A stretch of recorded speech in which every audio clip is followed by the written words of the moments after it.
Buongiorno a tutti e benvenuti, sono Nicoletta. Good afternoon and welcome. My name is Nicoletta Carbone and I will be moderating this afternoon session. I'm a journalist and I work for radio, and every day I have some shows talking about health, about lifestyle, prevention and well-being. So I'm really honored to be here with you today to talk about very important topics in such a prestigious location, which is Mido, which is one of the most important event on eyewear, a 3-day event with many different initiatives, and where new projects and new developments are presented. It has had a very long tradition, and since the 70s it has increased its success. So prior to beginning this conference, I asked whether I can present this fair, this exhibition, as the Sanremo Festival of Eyewear. But they said this is not enough because the Sanremo Festival is just for Italian people. This goes beyond our country, and we should compare it with the Oscars. So now I would like to hand over to the chairman of Mido, Giovanni Vitaloni, whom I would like to thank, and a round of applause for him.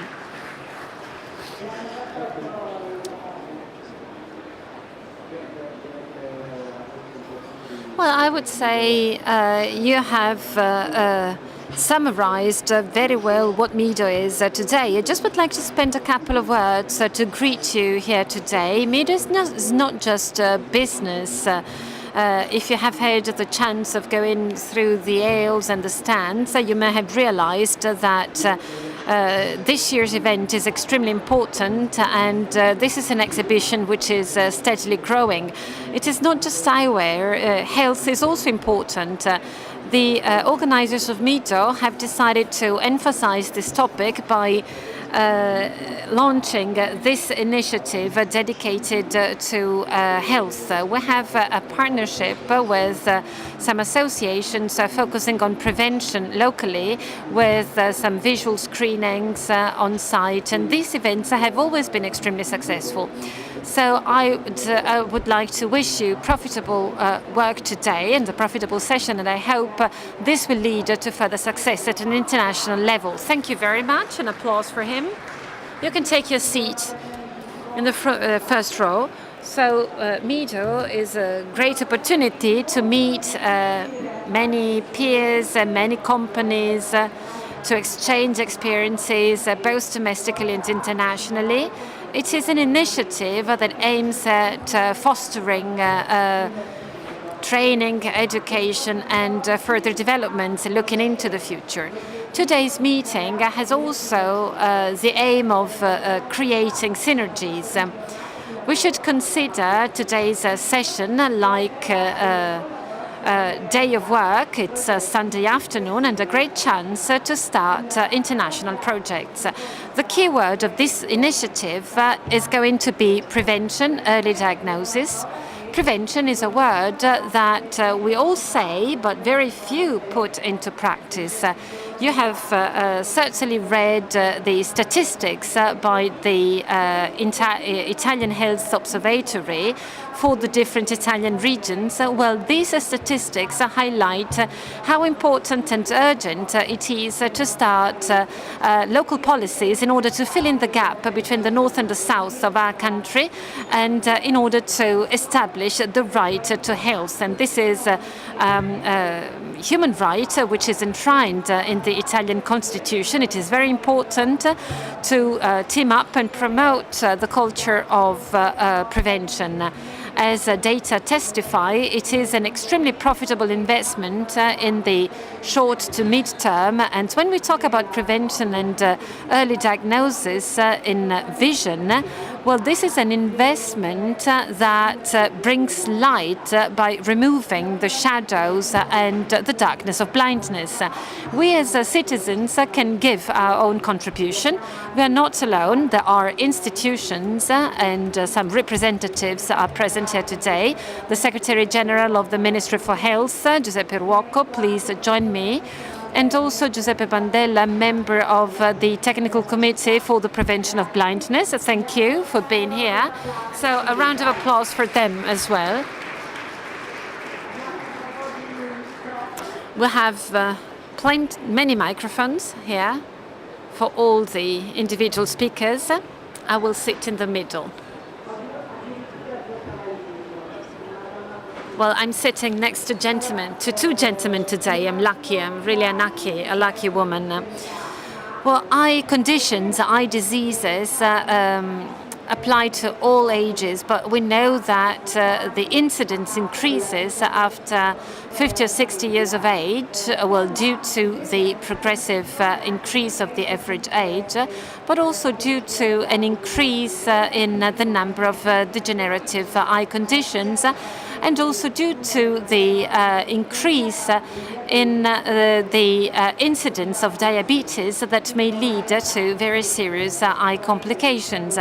And this is a situation that the Ministry of Health knows very well. So I'd like to give my guests the word, and in particular to the Minister of Health, to know what measures are envisaged in order to provide support in this respect.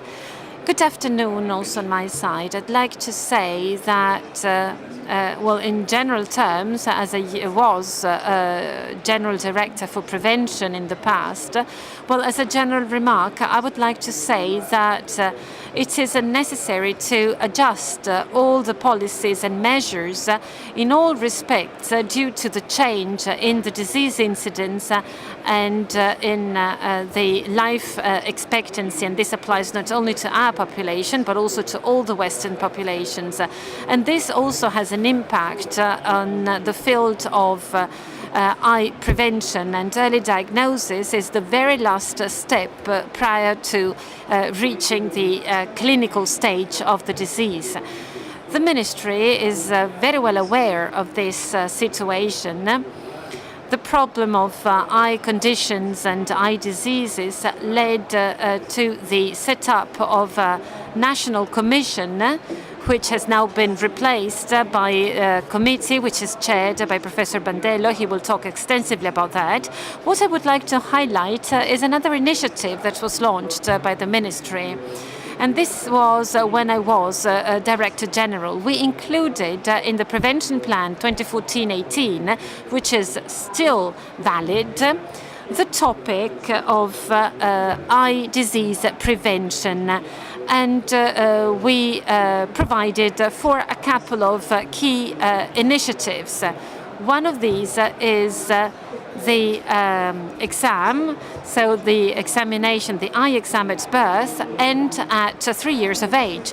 Well, it may sound trivial, but this is not, because to this we have a second problem that you also mentioned, homogeneity.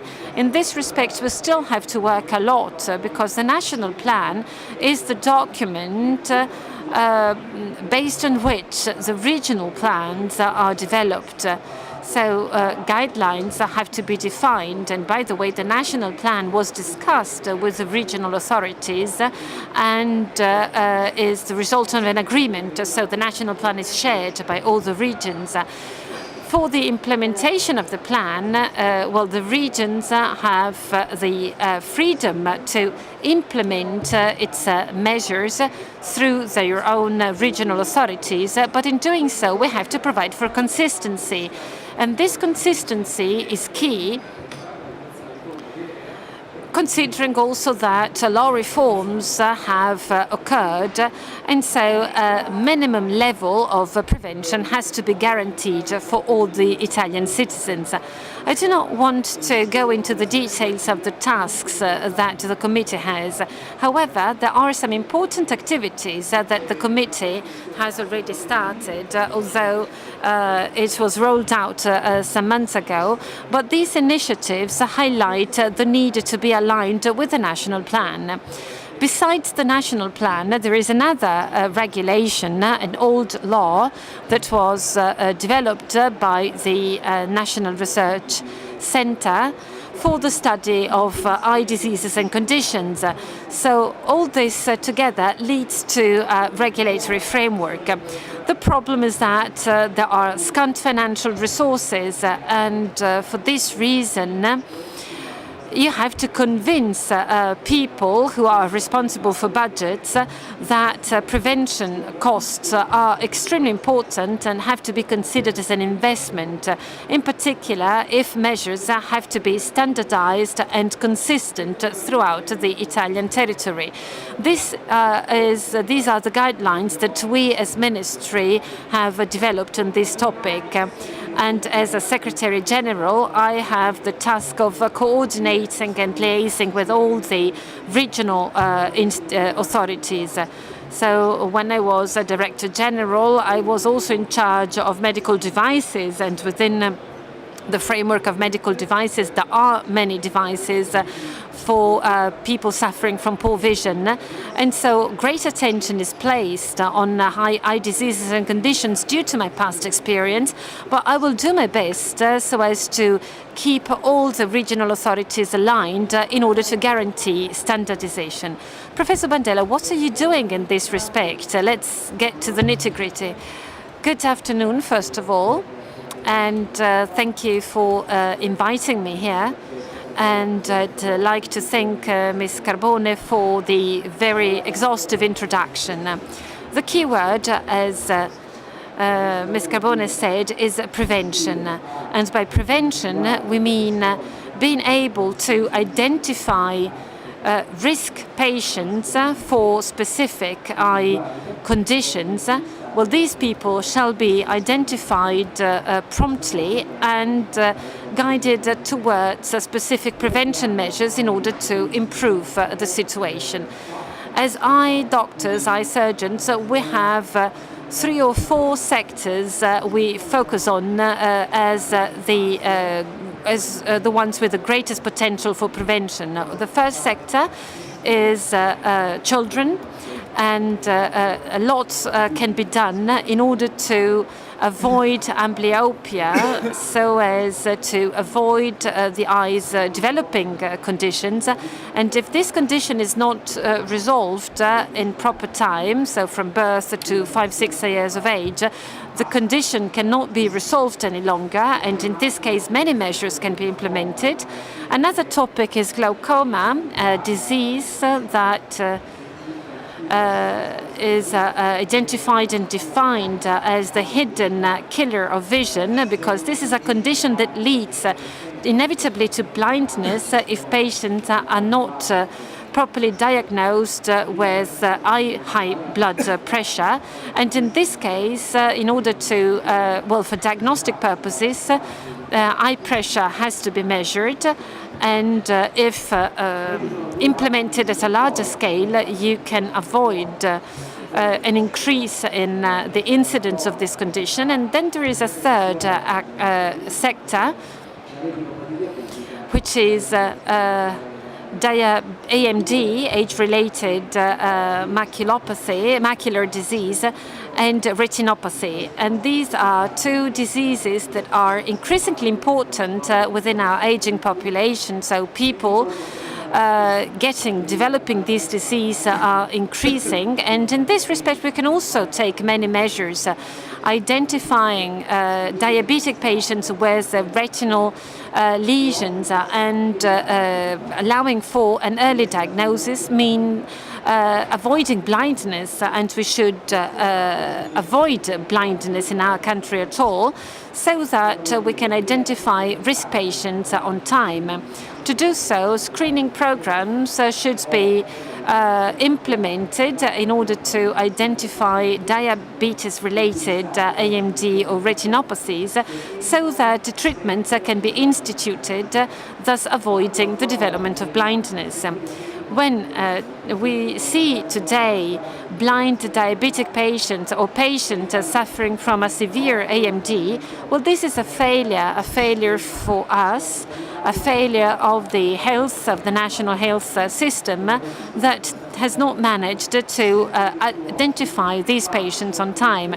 This is our responsibility, especially because through technology we have very easy to use diagnostic and screening devices that are also inexpensive. So you no longer need to invest a huge amount of money to buy these devices. So we have no excuses any longer. If we don't do so, we have to take on great responsibility. The issue, however, and then I will leave the floor back to you. The issue is that the implementation of screening programs implies a financial investment that for politicians would lead to two long-term results. When diabetes screening programs are implemented, results are achieved in 10 years' time, and this is too much time for politicians. This is not relevant for politicians. Politicians tend to do things that lead to immediate results. But in doing so, we worsen problems rather than solving them. In Iceland, for example, there are no longer diabetic patients with severe eye diseases. Diabetic patients are identified on time and treated properly so as to avoid major complications. But this is not the case for Italy. Thank you very much.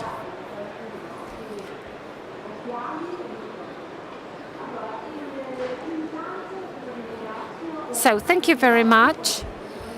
Today's event, well, you can take your seat among the audience. Thank you very much for your clear statements and for describing the situation very clearly. Let me just give you a flavor of the topics we're going to deal with during this session. As I said, today's session shall provide us an opportunity to exchange our views and to develop and plan synergies and projects together so that each one of us, NGOs, institutions, individuals, can provide their contribution to avoid blindness. The topics we're going to deal with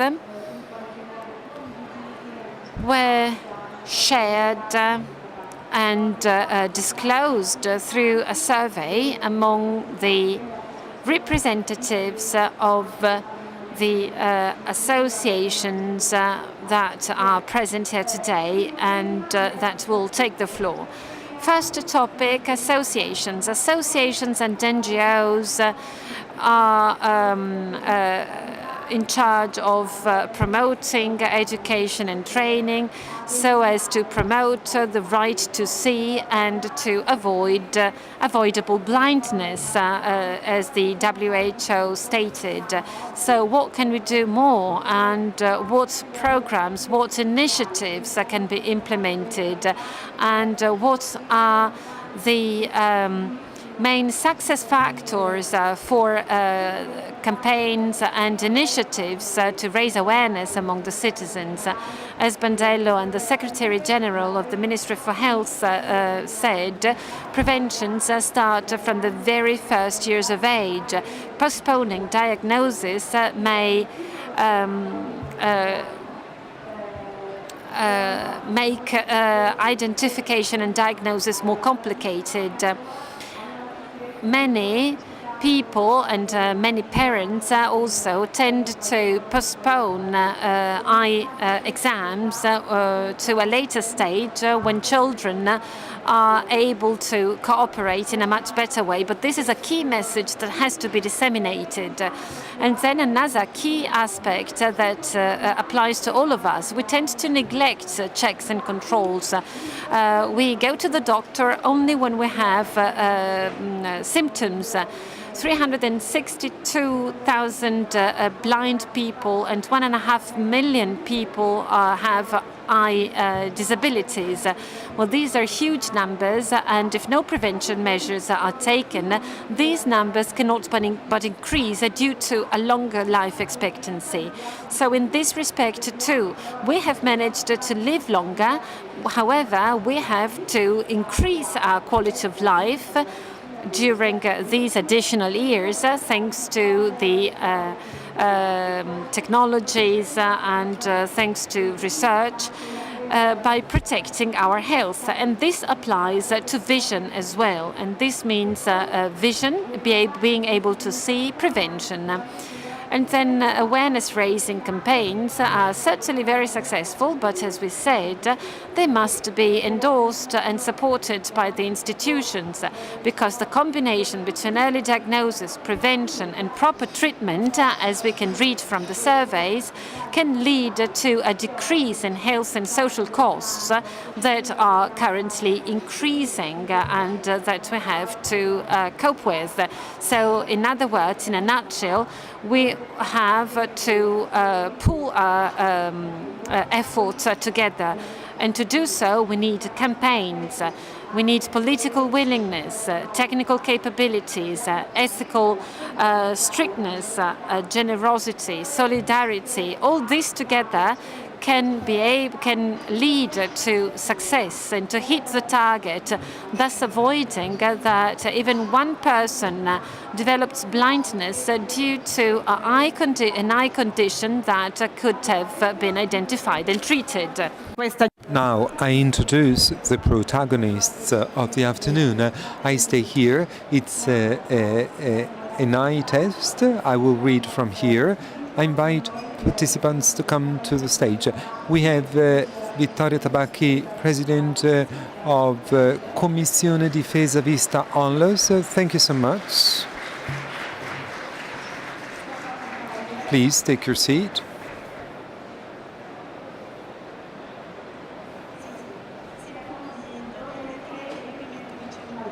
You can sit where you want. International Agency for the Prevention of Blindness, Michele Corcio, Vice President.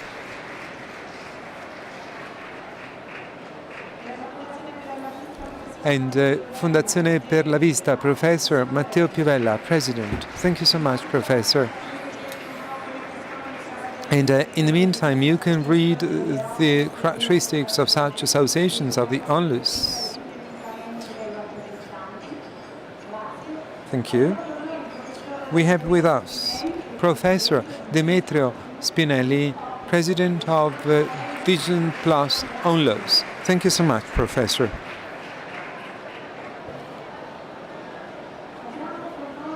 We have with us Jean-Félix Bios Duplan, General Delegate ASNAV, Association Nationale pour l'Amélioration de la Vue. Peter Gumpelmeyer, President of ECHO. Thank you so much. I would like to have a stronger applause. And Lions Club International, Dr. Gianni Merio, Scientific Committee Member, Sites for Kids Project. Thank you so much. Mike Hundert, President of the Vision Council. Thank you so much. Vision y Vida with Salvador Alzina Dalmau. He's president of it, but he also speaks Italian. Good afternoon. With a slight Milanese dialect. Here I am. Allora io rapidamente chiederei. Very briefly, I'd like to ask the representatives of the various associations to give us an idea of the associations and groups you represent and of which you are distinguished representatives. Very briefly, just like a tweet, I invite you to introduce your association and the main commitment, the main mission of the association that you represent here.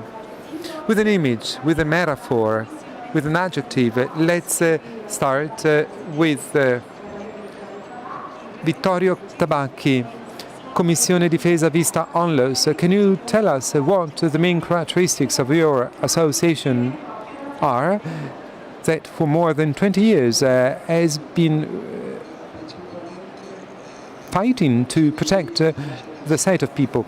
It was set up in 1972 and its main mission is to promote awareness among citizens and among the public at large about health of the eyes, to protect the health of the eyes. In the past few years, we held many meetings, many conferences, many workshops, and we organized advertising campaigns, and especially, and in the last period of time, we have increased screening, public screening. We organize every year. Let's call them outpatients departments. Can you hear well? Yes, okay. Should I speak too far? A bit far from the mic? No, it's okay.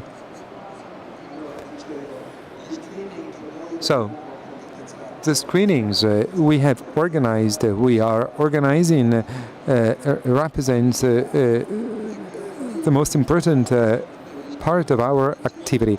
As I said, screenings and last one, yes, we shall speak about it, but if you should express your commitment, the key word would be screening or not? Perfect. As I said, our objective is to regularly inform about what we need to do to protect our eyes. CDV was born as an operational arm of the trade fair, and as an operational arm we didn't have, how can I say, we were not so highly recognized at an institutional level because we were an association. So what we tried to do to have more credibility within institutions was to be recognized as onlus. So today CDV is an onlus, same programs, same objectives, and especially give information and market research to have direct information and to act. And we will go back to Commissione Difesa Vista. I'd like to give the floor to Dr. Michele Corcio, IAPP.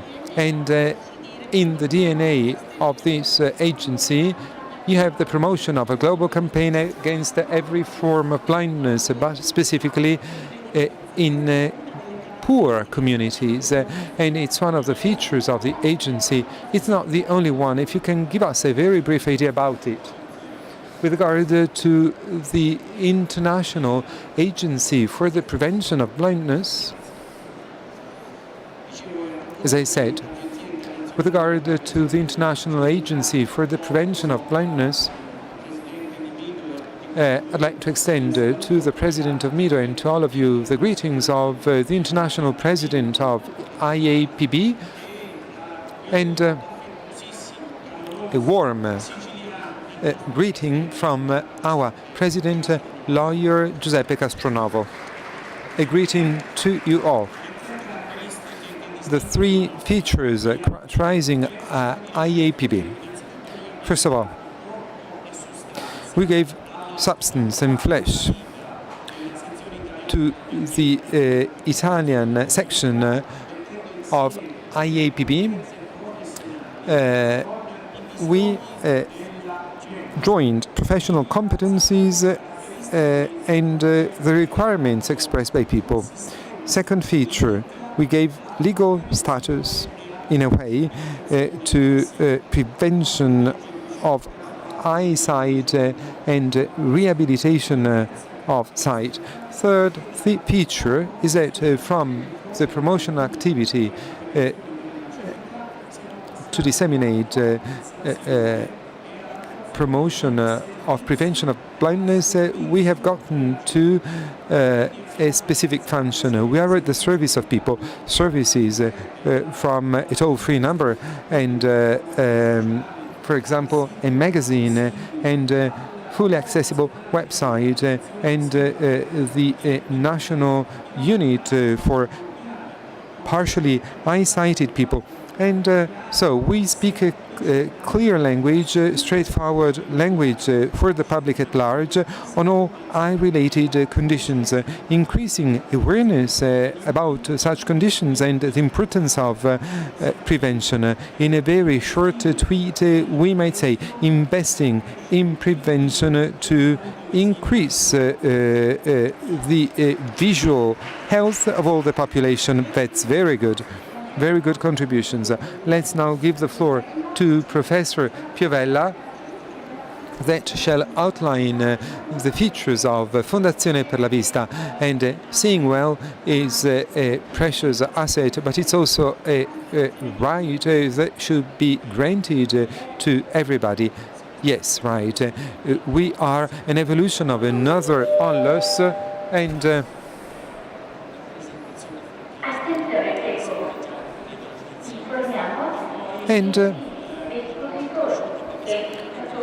we started in 2005 and we've become a foundation. A foundation has an aim to represent citizens, patients, that's fundamental, but with the scientific and technical support of the Società Oftalmologica Italiana that in the field is an entity that recommends what needs to be done. There's some confusion. We speak about prevention, while before the ministry confirmed that in minimum requirements you have a visit just when you are born and at 3 years of age. It's so important, but it's nothing new, because when I was attending first year of primary school 60 years ago,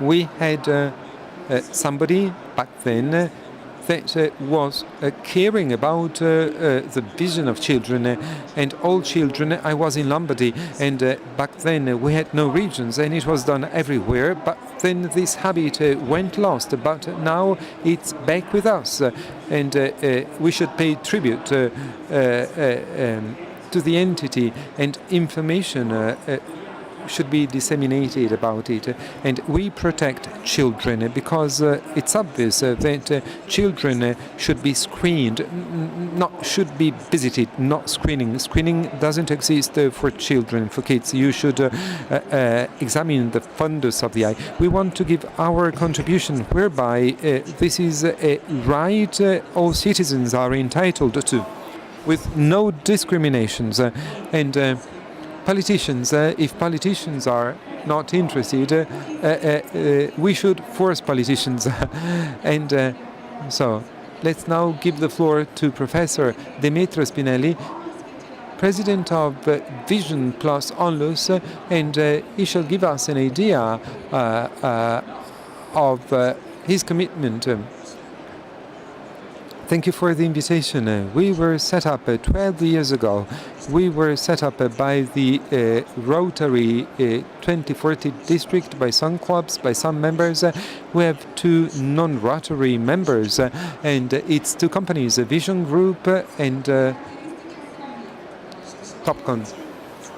So awareness raising, information screening in Italy, and eye-related projects for the purpose of treatment and service all over the world. We have a hospital in Madagascar, and we shall speak about it later. Thank you so much, Professor. So far, we have tried to define the characteristics of such groups. And this meeting goes beyond Italy, and we'd like to get to know the experience of other associations. Let's go beyond Italian boundaries and let's stay close friends. We ask Dr. Félix Bios Duplan, General Delegate from ASNAV, to speak about the characteristics of the association. Thank you. French will speak English. Sorry for my Italian. Thank you for Mido organizer for invitation and creating this event. ASNAV has been founded 60 years ago. It is the only association in France which regroups all the optical industry. I mean lens, frames, contact lens, ophthalmologists, orthoptists, opticians, and optometrists sometimes. We have two focus. One is conducting research, because as it was said before, the politicians, the government, they have no data about vision. So every year, it has been done for 14 years, we conduct a big research called barometer, and the figures are quite sometimes amazing, and we have to produce these figures to the public bodies. And I can give you some example later if we have time. And the second focus is kids. And as it was said, child and kids, for one reason. A kid doesn't know that he doesn't see well. He has no reference. He has no comparison. So that's why we have to take care of them. Thank you. Grazie a lei. Thank you. And we go on at this point. And now Peter Gumpelmeier Caratteristiche, una fotografia of ECHO and ECHO, some features and characteristics. Thank you for the invitation. The European Council of Optometry and Optics is representing 80,000 opticians and optometrists in Europe. We are Brussels-based. And prevention, screening and harmonization are our main goals in Europe. The scope of practice in optometry and optics is very different in the European regions. Screening and prevention is the main effort we try to deal, and optometrists and opticians are capable to work as force multipliers to detect people with abnormalities and send them into proper medical treatment. And therefore we are more than engaged in certain regions already in screening. In my own region in Upper Austria, we screen school children since 1977, and each year 10% of the kids we screen are getting referred to ophthalmologists or the medical doctors because they have visual abnormalities. It can be refractive errors or amblyopia, as already mentioned earlier in the morning. And it is the mission of the European Council of Optometry and Optics to prevent and give proper sight. And we're very active in Brussels with the European Parliament. On the World Sight Day in October last year, we, together with the coalition partners in the European Coalition for Vision, that's ophthalmology, optometry and optics, and NGOs, we presented the study Global Causes of Blindness and Distance Vision Impairment, and it was a meta-analysis to the parliamentarians in Brussels, and there is work to be done for all professions to get proper prevention done. Thank you. Quindi arrivare ai politici, arrivare alle istituzioni è sicuramente un obiettivo. Getting to the institutions is an objective to pursue. And let's go back to Italy, to an Italian expert, Gianni Amerio, member of the Sight for Kids project at Lions Club International. Dr. Amerio, you've been operating since 1925. Yes, right. And Lions, in their DNA, have protection of sight.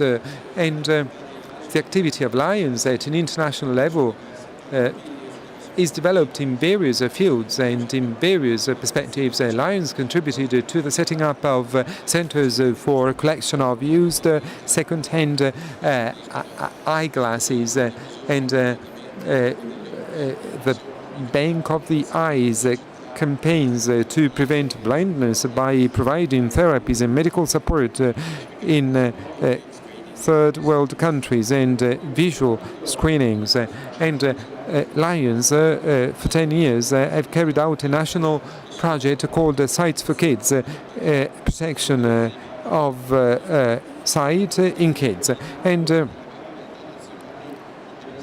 it is pursued in various different ways, in various national contexts, and especially we try and disseminate information. And if you work in the field, you may realize that knowledge is limited, and if you want to give a tweet, you don't have prevention without information. Information is at the basis of prevention, and without it, prevention cannot be pursued. Yes, information is a field where you can then have prevention. Which is a concept that applies also outside of Italy. So the President of Vision Council, can you please shortly summarize with a couple of words what the key characteristics are of the American Vision Council? Thank you for the opportunity to be a part of this very important first effort in this regard. We at the Vision Council, well, first let me just say, as an American, very familiar with tweets and how to string tweets together, so we can make this a little longer. So, in any event, we at the Vision Council, we're a trade association, so we're a business association representing now about 800 companies in the United States, and everything from frame companies, lenses, equipment, and most recently we've added retailers under the tent of our organization. So our primary obligation is to those members to help them in the commercialization of our business. So in that regard, our primary missions are both protecting the industry, protecting it against, in particular, government regulations that may be unnecessary, as well as promoting the industry. And in that regard, one of our primary missions is to figure out how do we reduce the repurchase cycle in eyewear? How do we get people to visit their optical professional on a more regular basis? And by so doing, we know that right now it's about 2.2 years between purchases in the American market. For every point that we can bring that down, every tenth of a point we can bring it down, is hundreds of millions of dollars with regards to the commercialization part of our mission. At the same time, we're in the optical business. So we're in a unique business that carries with it an additional, obligation. Whether you like it or not, you're in the optical business, there is an obligation beyond commercialization, even as an owner of a company. And that is to do good. There is so much need around the world to do good in this eye care space, to provide just primary eye care health. And you can get families, communities, countries, their economic value can rise so dramatically. We know that this is true, and we know that we're in a unique position to make a difference being in this industry, and that's what we're trying to do. Grazie. E chiuderei. By the way, do you want me to go into Tay, our commercial? I can explain that if you... Dopo. Oh. Ok, dopo. Grazie. So, no, dopo. After. Afterwards. Thank you. Voglio chiudere con il nostro primo giro di tavola. I'd like to conclude our first round of question with Salvatore. Let's speak in Italian, right? Well, I do have all the microphones. Good afternoon. I will speak in Italian, although it's not my best language, but I think I'm able to do so. My association is one of the oldest associations set up in Europe. We have more than 60 years of history. We started in 1955 with the name Cruzada de Protección Ocular, and afterwards we changed our name into Campagna de Protezione Oculare, and after 2002 we set up the association again with the name Visione Vita, so as to adjust the name of the association to the current time. We do not have to focus on eyes only, but on vision also, which is a much broader and much more complicated issue than mere eyes. In the past, we used to have just a couple of companies as members, but now we have found a way to involve the different trade associations in Spain and to have them join our association.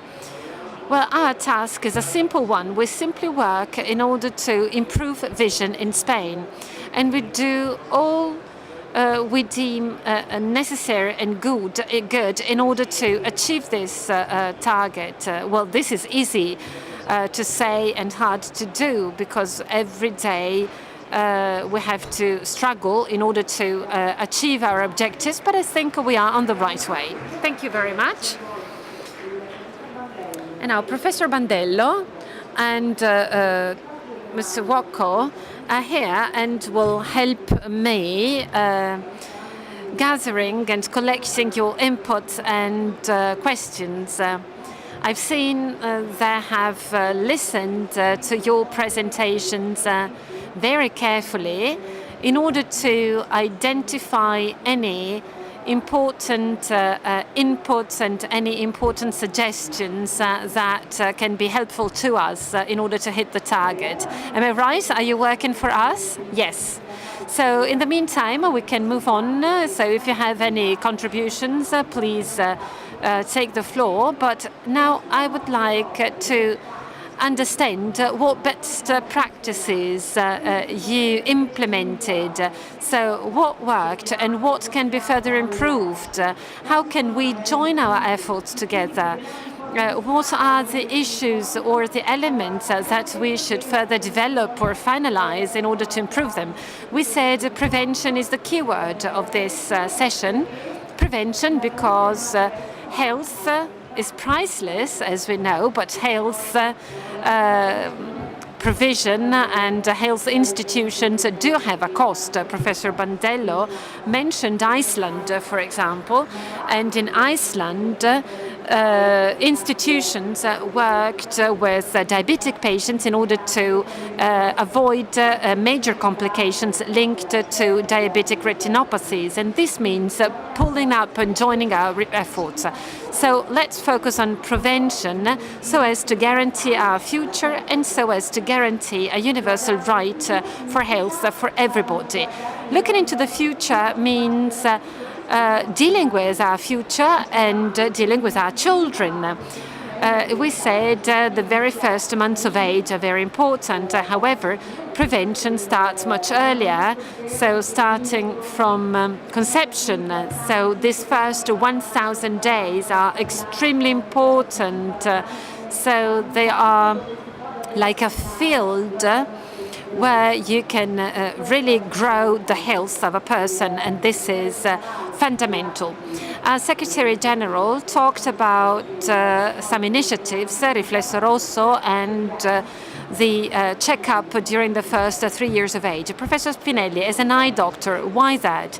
Well, let me mention toxoplasmosis. A woman who suffers from toxoplasmosis in the first 3 months of age, well, a fetus can be born with cataract and toxoplasmic maculopathy. So this is a sort of prevention which can be considered as a secondary prevention. It's not primary prevention, because primary prevention is a genetic sort of prevention. So vaccinating women with toxoplasmosis is really key in order to avoid eye diseases to their children. Well, in terms of Riflesso Rosso, that initiative devoted to small children, let me spend a couple of words on public health policies. I've always been a member of regional prevention commissions when I was younger, and for many years I was a member of the Milan Regional Committee. And when I was there, eye exams were introduced for all the children aged 3. And this policy was implemented until 2 years ago, and then 2 years ago it was stopped because of a lack of resources. I also would like to point out that in the region of Lombardy there are health budgets. Until 1999, I worked in a commission that launched these health budgets. So pediatricians have to perform eye screening programs, and should any diseases, any anomalies or conditions be identified, the child has to be referred urgently to an eye doctor. So this is something that has to be pointed out as a highlight. Riflesso Rosso, that initiative, is now being implemented. As Vision Più, 4 or 5 years ago, we gave financial resources to this initiative, and 6,500 children were screened. Only 30 dropped out, but we managed to identify and to diagnose some children with cataract and other diseases. In addition to that, the region of Lombardy passed a law according to which Riflesso Rosso has become mandatory. And now Riflesso Rosso is applied throughout Italy, so that there are no regional differences. However, every individual region should also act individually. Well, of course, the problem we have in our country are the regions, the fact that there are regions. And this is the issue we had during the past referendum. So we have to have a ministry that passes law and regulations that shall be that have to be implemented at a regional level, but every individual region then does what it wants. Well, let's hope that regions organize themselves so as to be aligned. Well, the issue is that we have to adjust the situation in our country. As Professor Spinelli said, his NGO works both in Italy and in Africa. They are building a hospital, he said. The safety, the professionalism that have to be provided in Africa is and depends on the terrible conditions they are confronted with. So that hospital is the only thing they have in Madagascar. Even if it is a goodwill, we have to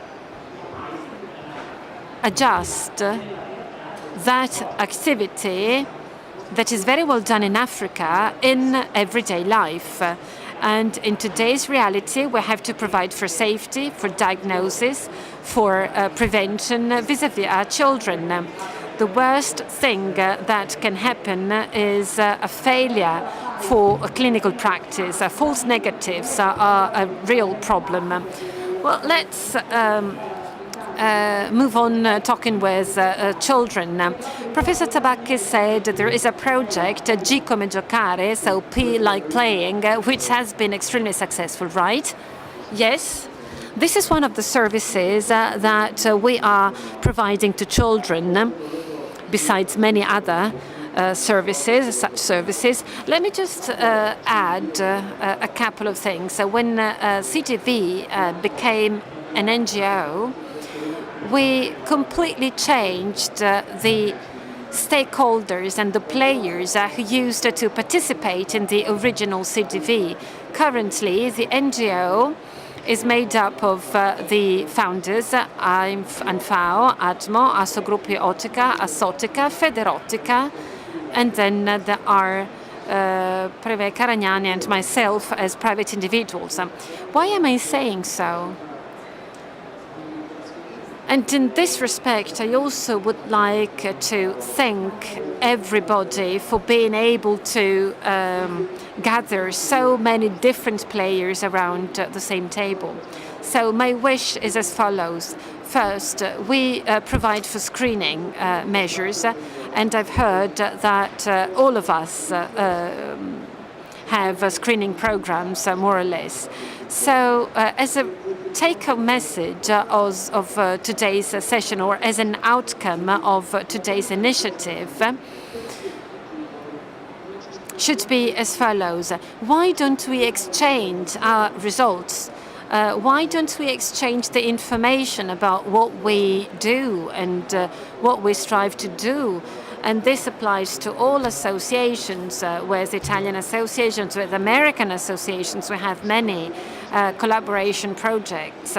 But let's exchange information in general terms, because each one of us can contribute to this situation and to the fulfillment of our target. Let's now focus on G come giocare, this initiative. And this initiative is an exhibition that we organize involving children, and we try and prevent or treat amblyopia, which is not a disease. It is a defect that can be easily solved. What is important is that children are diagnosed with that within the first 5 years of age.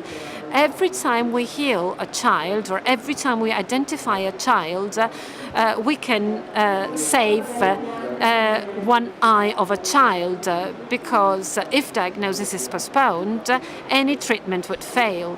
So all results we achieve with children aged 1 to 5, well, 50% of the research we have conducted have pointed out, our research has pointed out that 50% of the children we treat had never been diagnosed with conditions earlier.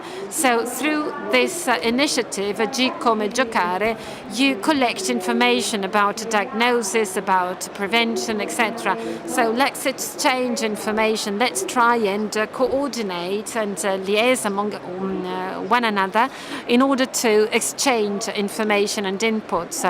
Well, we can be associations, ministry, but let's try and keep in contact and share information. Do you also agree, as Lions,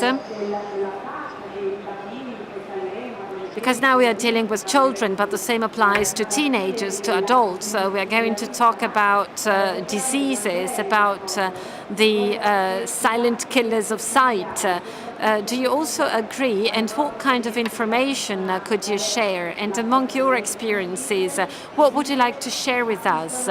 And what has really worked? What worked, and what should be replicated now?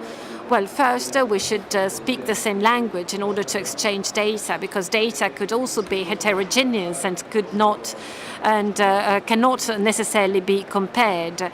And this is very important in order to be pragmatic. So first, we have to understand what we mean by screening. I have been working in this field for about 1 year, but I'm referring to my experience within Lions. Well, within Lions, I've realized the differences there are on the territory. In the past, screening measures were taken randomly without any specific plan. But since we have been working with WHO and with many other associations, we are trying to understand what screening is and how screening should be performed. It is very important to provide for standardization, and it is very important to conduct screening measures with the same criteria. Well, our mission is to inform the citizens. So we started with awareness campaigns, handing out many brochures, etc. And we also went to schools to explain what amblyopia is. Many people don't know that, and many people think that being able to see simply means being able to read the chart.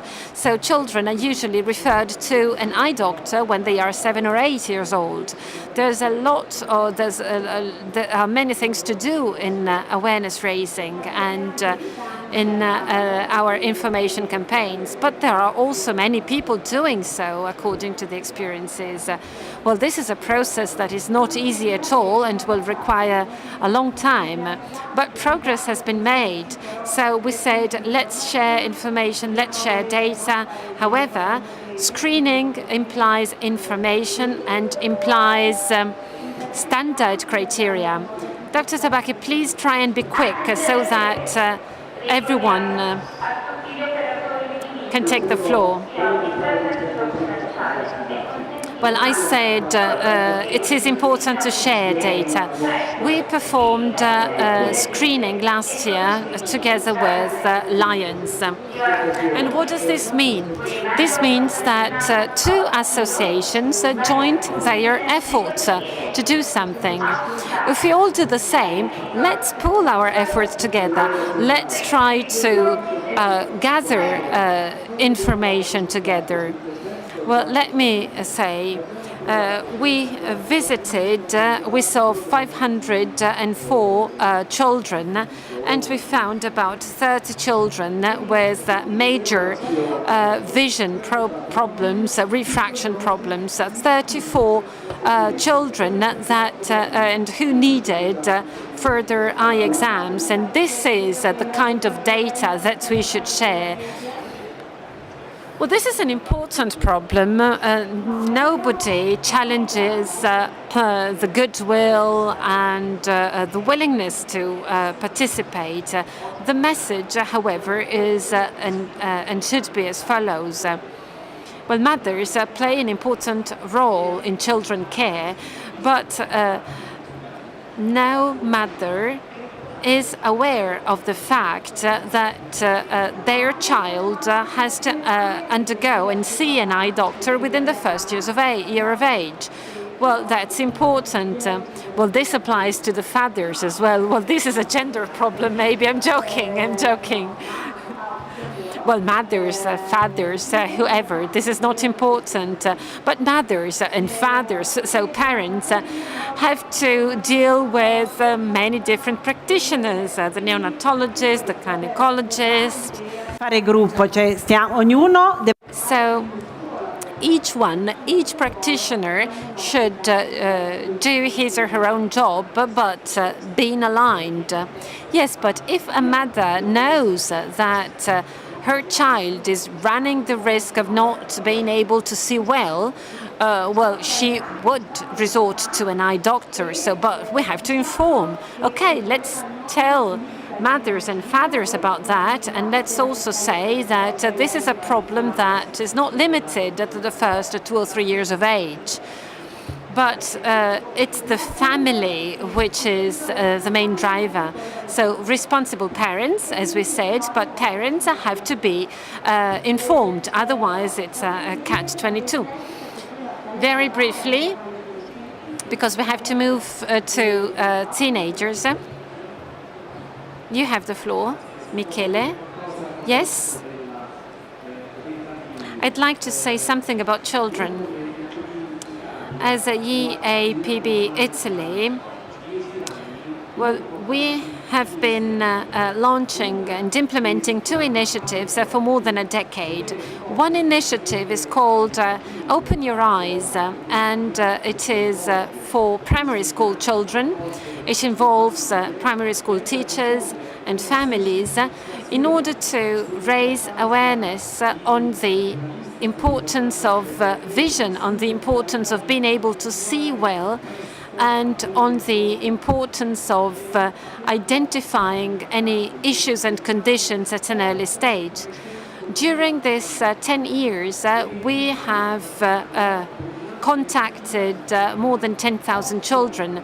But we have another initiative, Occhio ai Bambini, so pay attention to children, whereby we offer free eye exams to primary school children. So throughout the years, we have been visited more than 30,000 children. These eye exams take place on our mobile trucks. We have about 20 trucks traveling all around Italy, and real eye exams by eye doctors are performed, whereby parents are involved. They are given a questionnaire that they have to fill in, and any further exams and investigations are then performed at public hospitals. And through these two initiatives, the awareness and information level has increased a lot. So parents are now aware and understand the importance of that. But as far as I can understand, it is not only important to focus on primary schools, but also on kindergarten and even on pediatrics departments.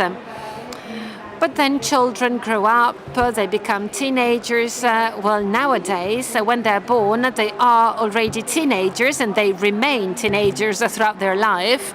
But this is another conference and the topic is another one. I see a teenager who's smiling in the audience. I think his mother told him that.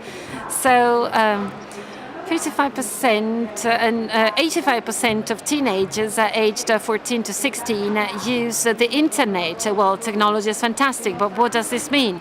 This means that they stay at home. They are not exposed to sunlight. They do not train and no physical activity. They have a sedentary life and they are exposed to the blue light of tablets, PCs, and smartphones and consoles that they use also at night. And ASNAV has also dealt with this issue. Could you please quickly explain what you have done? So you said we have to inform parents when children are small and then they become teenagers. They're very difficult to handle and to manage, but their vision has to be protected as well. Quanto avete fatto voi? And what have you done in this Go 22% of the teenagers say that they were suffering visual fatigue, 22%. Last year it was 41%, that's just double.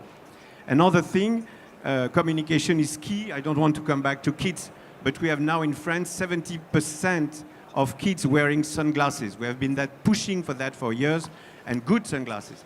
But my point here, talking about myopia, the myopia prevalence in France has doubled in 20 years. It's now 40% of kids or teenagers will become myopia. I don't want to come back on screens and so on. So what do we do? Because what happens when we say that? A lot of people are calling us, writing on our website, what should I do? I am a mom, I am a parent, I am a father, what should I do? And myself. So we have decided to change our website. It will be open in 1 month. And to answer to what you should do, not a corporate website for ASNAV, nobody cares, but website with good practice, things to do, things to how to behave. And one thing I would recommend and propose is that we share ASNAV website in Europe in order to take part of it and use it in your own countries. That's all. Mi piace. Allora, I like it a lot. ma mettiamoli al sole, mandiamoli a Let's send them to the sun outside. I remember that when we had the TV, my mother told me I hadn't to stay too close to the TV. It was nonsense, but we believed in it. And so I went playing outdoors. And the problem of iPhone and smartphones, it's focusing near. And now we are studying treatment. It's a path and information to parents that they should oblige kids and adolescents. Sorry, Professor Piovella, we have to work and invent something for kids and adolescents, and they should know that if they stay 8 hours in front of an iPad, an iPhone, and perhaps they keep this distance, at least we should tell them that they should sit in a certain way, just like when they're sitting at school. So you should tell them, if you use your iPhone, you should keep a distance. Instructions for use. It would be a success. Professor Spinelli, you have so many things to say.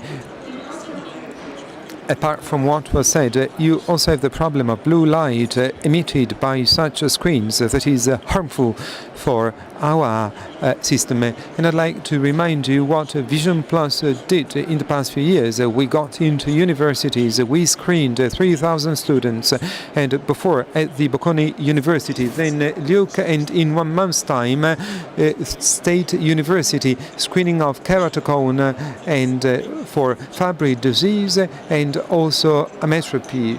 And in students, 45% of students, 45% out of 3,000 didn't have perfect sight, and they had to wear eyeglasses or they had non-correct eyeglasses. From kids to adolescents, and adolescents grow, we become adults, and the situation isn't improving.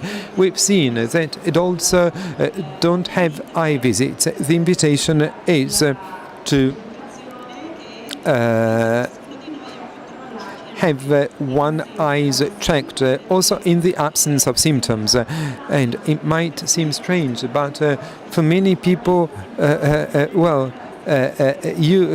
many people don't know that you can lose your sight. It's a concept that you are aware of course, and it's natural for you. But believe me,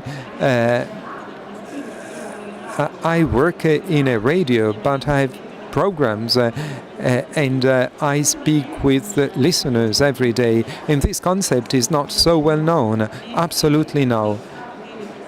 And people are aging, life has become longer, and we have eye diseases we didn't study in the past. We didn't analyze in the past because life was shorter. And then not always seeing well means having good vision. There are certain diseases that in the initial phases are asymptomatic. We don't even realize we have an eye condition if we don't have our sight checked. If we don't receive a diagnosis, we don't get to treatment. Professor Piovella, just 2 words. Nobody today is convinced that they can lose their vision. If they were convinced about it, they would do anything possible to avoid this problem. We believe that technology, evolution and treatments are so extraordinary that today losing your vision, your sight, when it happens, big mistakes might have been made. That's what people think, but it's the opposite. In the USA, for example, they foresee an increase in the next 20 years by 80% of blind people, and it's a fact. But we always try and find solutions, but what they did in the USA is very simple. Which message do they give? Well, have your eyes checked once a year. That's what they say. And you might say, it's impossible. But it's so. Mothers and a mother, if she's well informed that her child can lose his or her vision, she will go to an ophthalmologist. And so then you have well informed adults adults well informed about certain conditions, just like glaucoma. And Professor Bandelli spoke about it at the opening. If you don't measure eye pressure, adults, when they lose their sight, they're dead. I say something cynical. A kid has an ability to establish relationships, to grow, and one person out of 3 cannot read a bank statement, and this person, when you are 75 years of age, perhaps you live alone, and the elderly that don't see well, they may fall. A 75-year-old person, if he or she suffers from maculopathy, he should go so many times to a specialized center in a year, and we give therapy just to 30% of patients that need it. So it's a big problem. Preventing IAPB, glaucoma, a silent thief of sight. 1 million people suffering from it, and half of them don't know it. And let's say immediately that the vision of this association is protection of sight to guarantee the autonomy of people. That's the mission of IAPB. And we speak about basically primary, secondary prevention and also rehabilitation, because somebody that at late age had a reduction in vision, this person can be rehabilitated.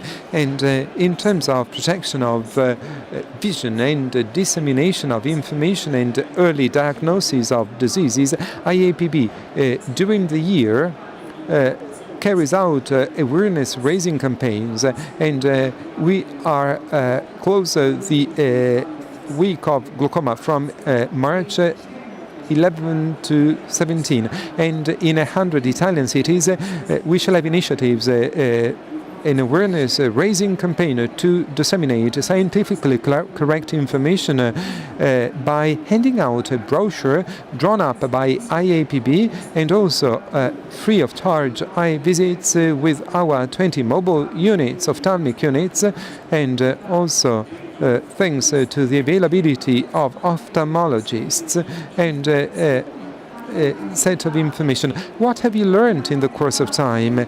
Because we have learned two things. First of all, also eye doctors, ophthalmologists, shouldn't simply give a diagnosis, but after an eye visit, they should give information about possible rehabilitation and also the possibility to go back to a fully satisfactory working life. So they should follow the patient. Yes, right. Recovery of self-esteem. Such elements are of crucial importance. And second thing we've learned is to use simple language that can be understood by everybody. Using mass media, social media, that's an aspect, it's a guiding thread in all of your speeches, to use every possible instrument, clear, transparent language, accessible language, and we also see it in a campaign we shall talk about shortly. This campaign, I ask Dr.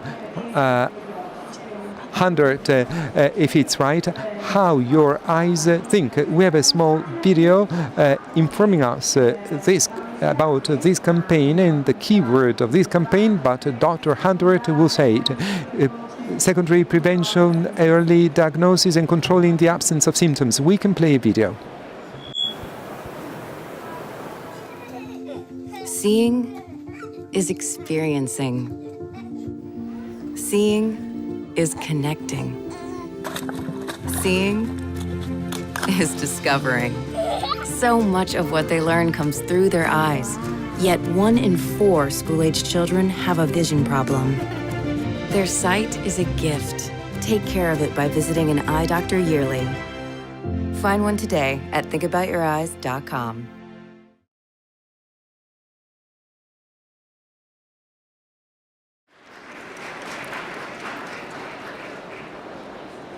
We began this about 15 years ago, and to your point earlier, the American Dental Association was able through marketing to convince Americans to visit their dentist at least once a year. And it was extraordinarily successful. Today they're working on every 6 months, so it shows where they're going. Understanding the success of that program, we embarked on our own some 15 years ago. The first one being one called Check Yearly, See Clearly. Well, it was an internal program from the association, and it really never grew roots, and primarily because it was simply underfunded.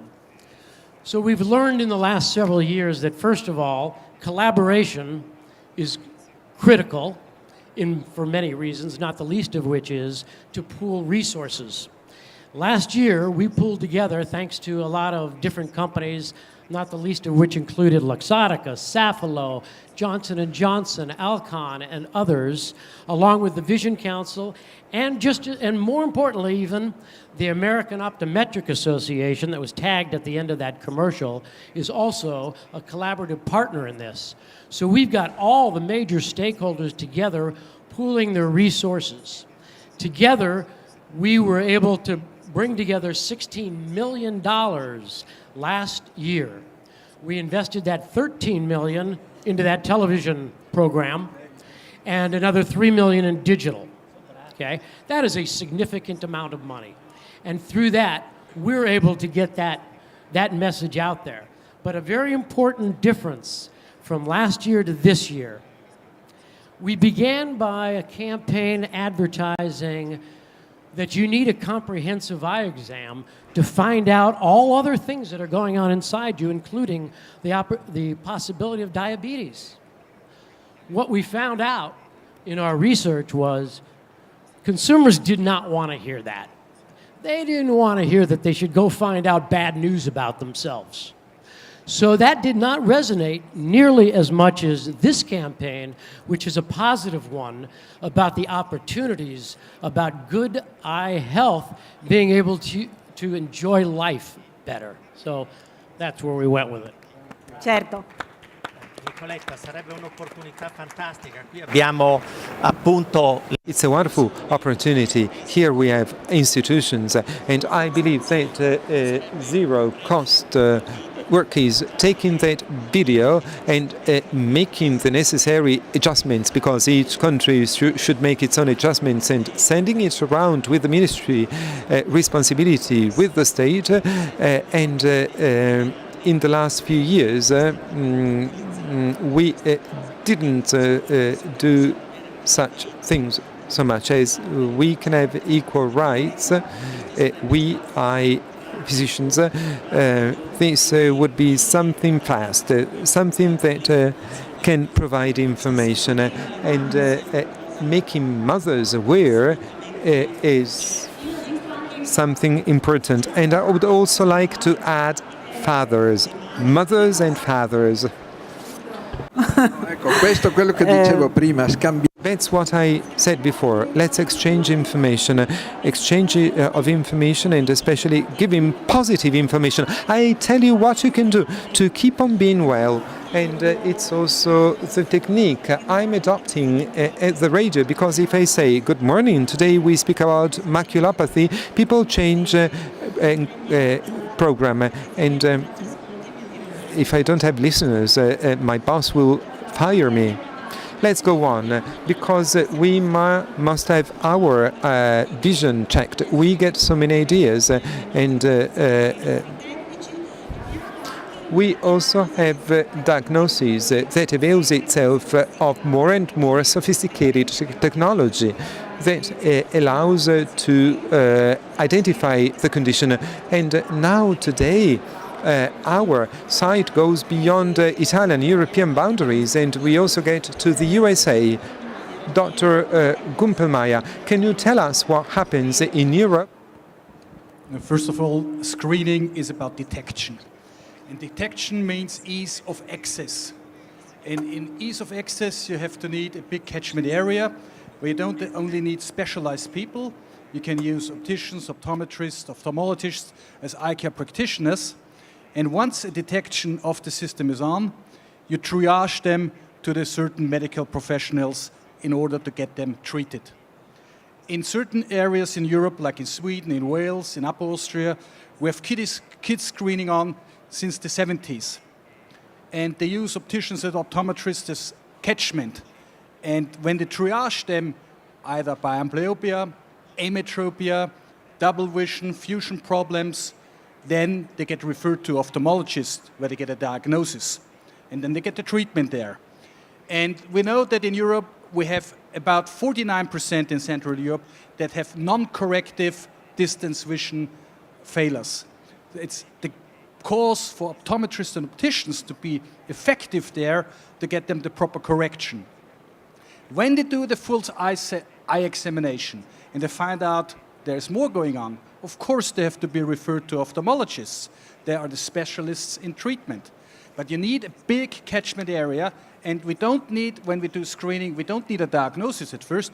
We need to find out detection, and we call about specificity and sensitivity of the tests we do there. And there are regions that have implemented that already very successfully, and you don't need to invent the wheel once again. You just take over what is successful there in Europe and implement it in your own country. And this is what we call screening is teamwork. It's teamwork by all eye care practitioners, it's teamwork by the authorities, but the provincial health authorities, and it's teamwork by the parents and also by the NGOs to make awareness. And this is what I want to call on to get this momentum going and implement it. Grazie. I'm sorry, I just want to say that whatever the organization and the rules, an eye screening is better than nothing. Certo. L'esame della vista io direi anche importante per la vita, ma pensiamo anche all'esame della vista quanto è importante vedere bene alla guida. Important it is to see well when you drive. It's another point I would like to touch today. It's essential because laws are changing and driving license, we have projects, but if I don't know, I suffer from glaucoma and my brain prevents me from seeing somebody crossing the road, and how can I do? And how can I guarantee safety for me and for the others? And driving is a very important aspect. Let's think about how many people drive a car and road accidents, for example, that are explained as lack of attention and instead are caused by eye problems, not diagnosed and not corrected. Shall we talk about it? Because you, as an association, are quite active. Just like in the case of eye screening for kids, you have many associations, but also in this case, I'd like to know from you what your experience has taught you so that you can start new projects.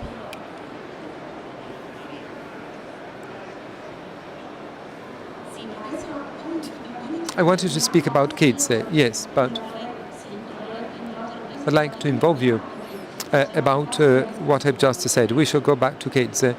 We performed a study on kids. Yes, it will be made available with great pleasure.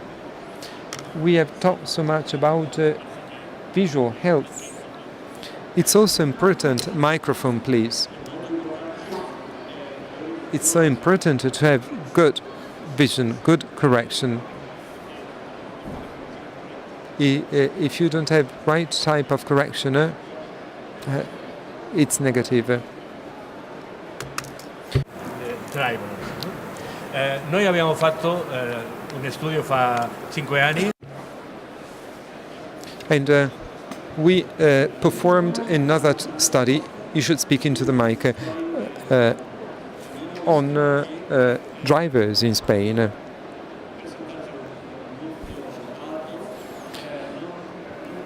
A very high percentage of them don't wear right correction. They didn't go to an optometrist or optician for 5-6 years. So drivers have a problem. So you should have a review of those wearing eyeglasses, just like when you drive a car, for all the general population.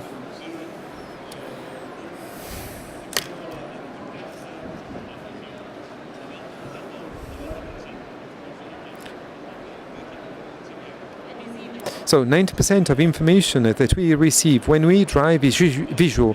We shouldn't simply see well, we should see all the names of the road, road signs and so on and so forth. We've seen that in general this is a problem, and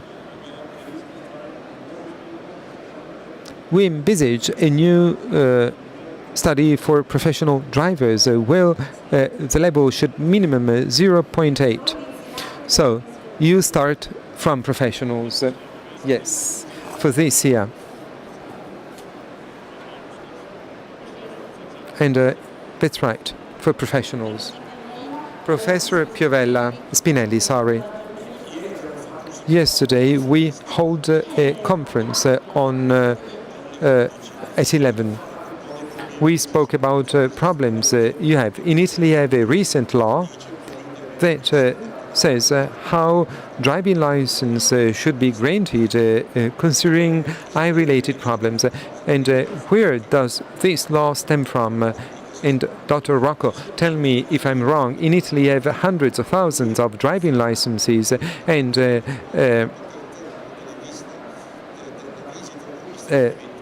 performing a complete eye check is impossible. You measure visits for first-timers.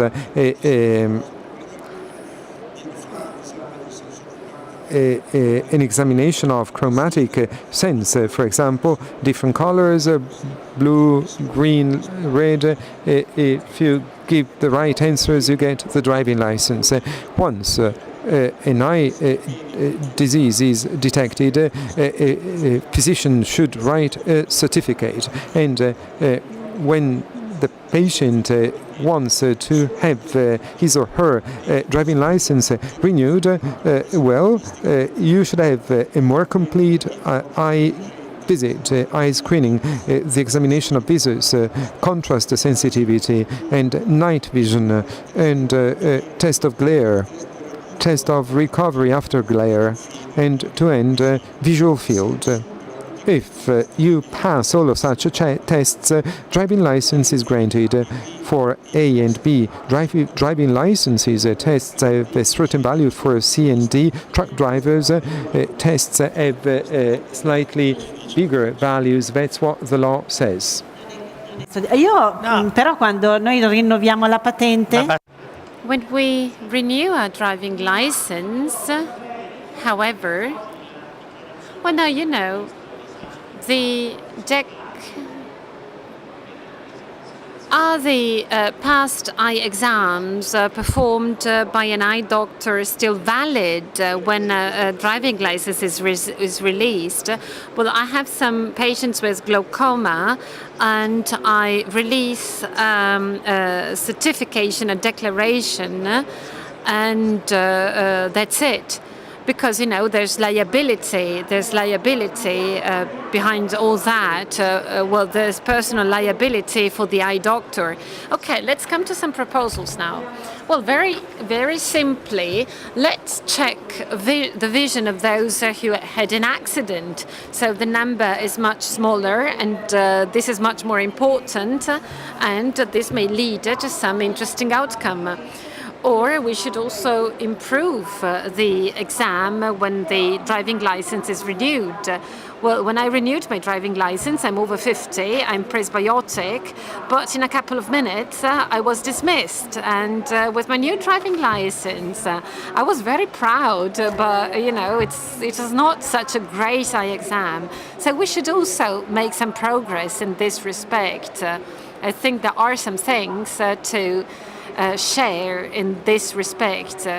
If somebody has an eye and suffers from an eye condition or a vision impairment, and he or she drives, well, that person is a risk for the other people. But now I would like to open up for discussion without any polemic. But let's talk about sunlight as well. Well, today is a very cold day. Well, I'm very sad for Dr. Rocca, who came from Rome. So today is very, very cold, but next time we will all wear sunglasses because it is important to protect our eyes from sun rays. An app was launched in this respect and has reached a great success also on my radio. And this shows that if people are supported and guided, and if you explain to them that everything can be much better, the success rate increases. My question to you is, are you happy with that? Because you developed this app. Are you happy with the results of this app? We developed this app and disseminated it to all the eye doctors and opticians, and it has reached a great success. But this is in line with what we said earlier. Each practitioner has his or her own tasks to fulfill. And this applies to driving licenses as well, to the release of driving licenses. We should also try and standardize, as we are all living in Europe. Let's try and standardize the method for the release of driving licenses. There are different methods in France, in Italy, in the UK. In Germany, well, I think it's a similar method than the one in Italy. In Spain, I don't know. Let's try and standardize the checks and exams, also as far as driving licenses are concerned. Well, everything has a cost. This is what we always say, but the app is really a smart solution. Well, costs doesn't make a difference. It does make a difference. No, but we are all in Europe, and therefore we should have a standard method for the release of driving licenses. In Europe, each country has its own method. We should also try and pool our efforts together. So if we're all together, we can make some lobby activities, we can influence the European Ministry of Transport so that standardization is achieved. Well, this session is really full of proposals, but now I also would like to share this with all the representatives of the institutions that are sitting in the front row. They have been taking notes, so I think they have gathered lots of input. So we have tried and be short and concise so that we could also have some time for debate. I think it was the right solution.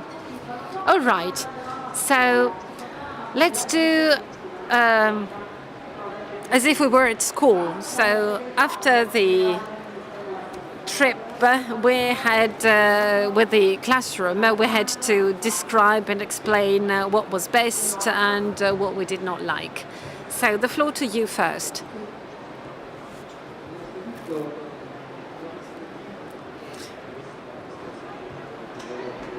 Well, first of all, Dr. Mariotti had to attend, but he's absent. So what I missed and what I haven't heard is that this lies within the framework of the Global Health Plan of the WHO. As a guideline and as a guidance, so we should stick to the Global Health Plan of the WHO. This is the approach. And if the WHO deals with a specific issue, well, this is because it is a global issue with global implications. But, well, I actually mentioned the WHO, but this was not enough, apparently. All right, I just wanted to point this out. But moving on, and regarding the actions and initiatives that the various associations and institutions have put in place, the need has arisen to improve and increase the information to the citizens and to raise awareness among the citizens. However, we also have to point out that huge costs are implied if we want to extend campaigns to over a long period of time and repeat it multiple times in order to achieve results. We have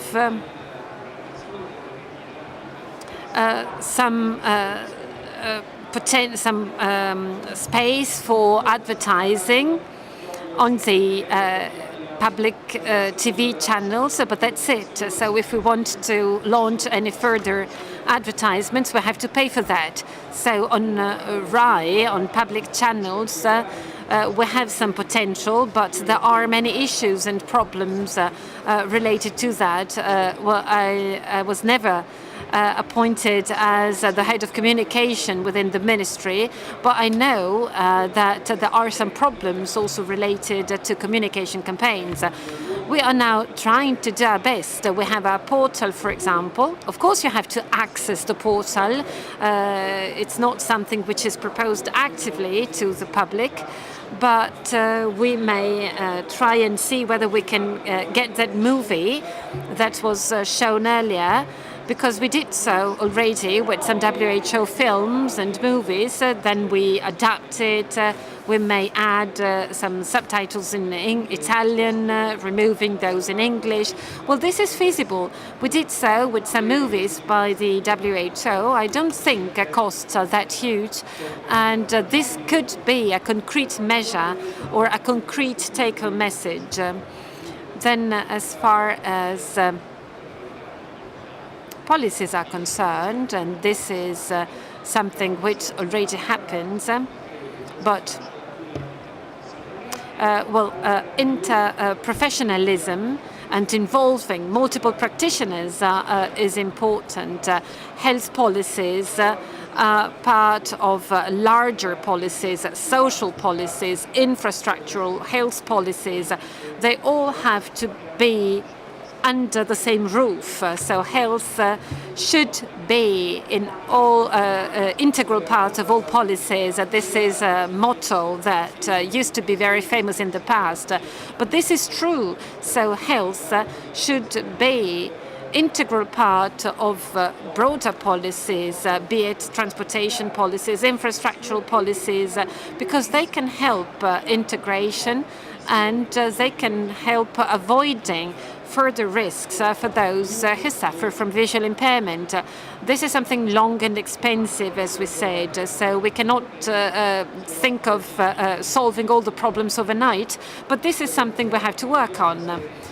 Clearly enough, we have some guidance documents, and I'm talking about the relationship between documents, so theory, and their implementation, so practice.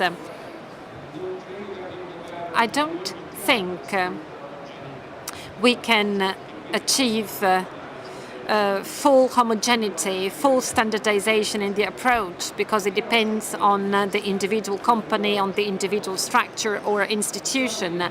But it's clear we need more standardization in this respect, so in the implementation of the guidance. We tried to achieve something in this respect in the past, and then we gave up.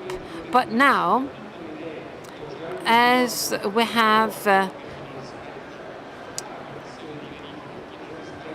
made progress, and as new guidance, new documents have been released, we have caught up, and we are now catching up, and we are recovering.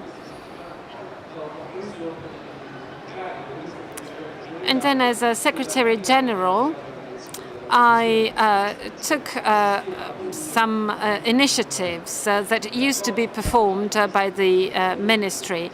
There was an agreement that was signed by the Ministry of Education and the Ministry of Health, and the Health Direction and the Ministry of Education started some meetings together in order to develop some policies. And this is simply to underline that the direction, the prevention direction, the head of prevention is not enough. You need other competences and other practitioners. We are now extending this partnership so as to better develop a shared process.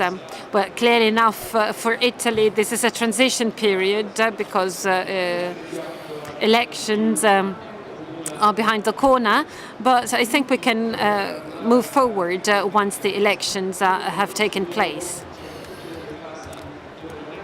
As for teenagers and young adults and adults, doctors and GPs should be the gatekeepers and the observers of our health. So they should monitor our health and refer us to any practitioners in case of issues.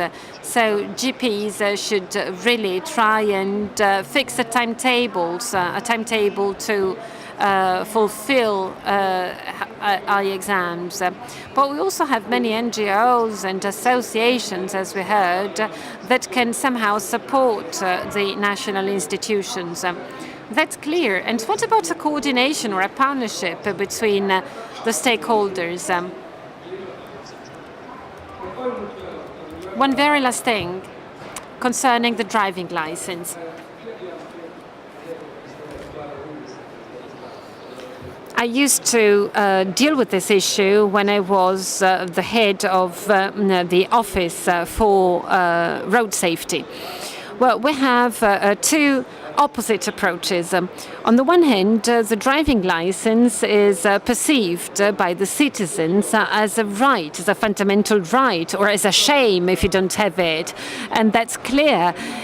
So if you miss your car, well, if you cannot drive your car for one day, it's a disaster.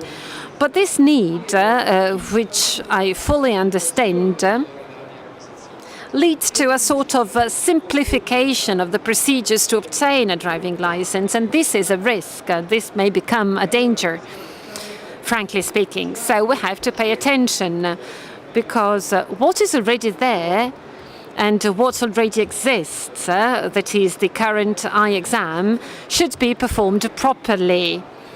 And as we heard, eye exams is not always performed very carefully. If performed properly, this would be enough to identify any serious diseases or conditions. So again, this could be another proposal. So we should try and apply the eye exam when releasing or renewing the driving license in a more careful way.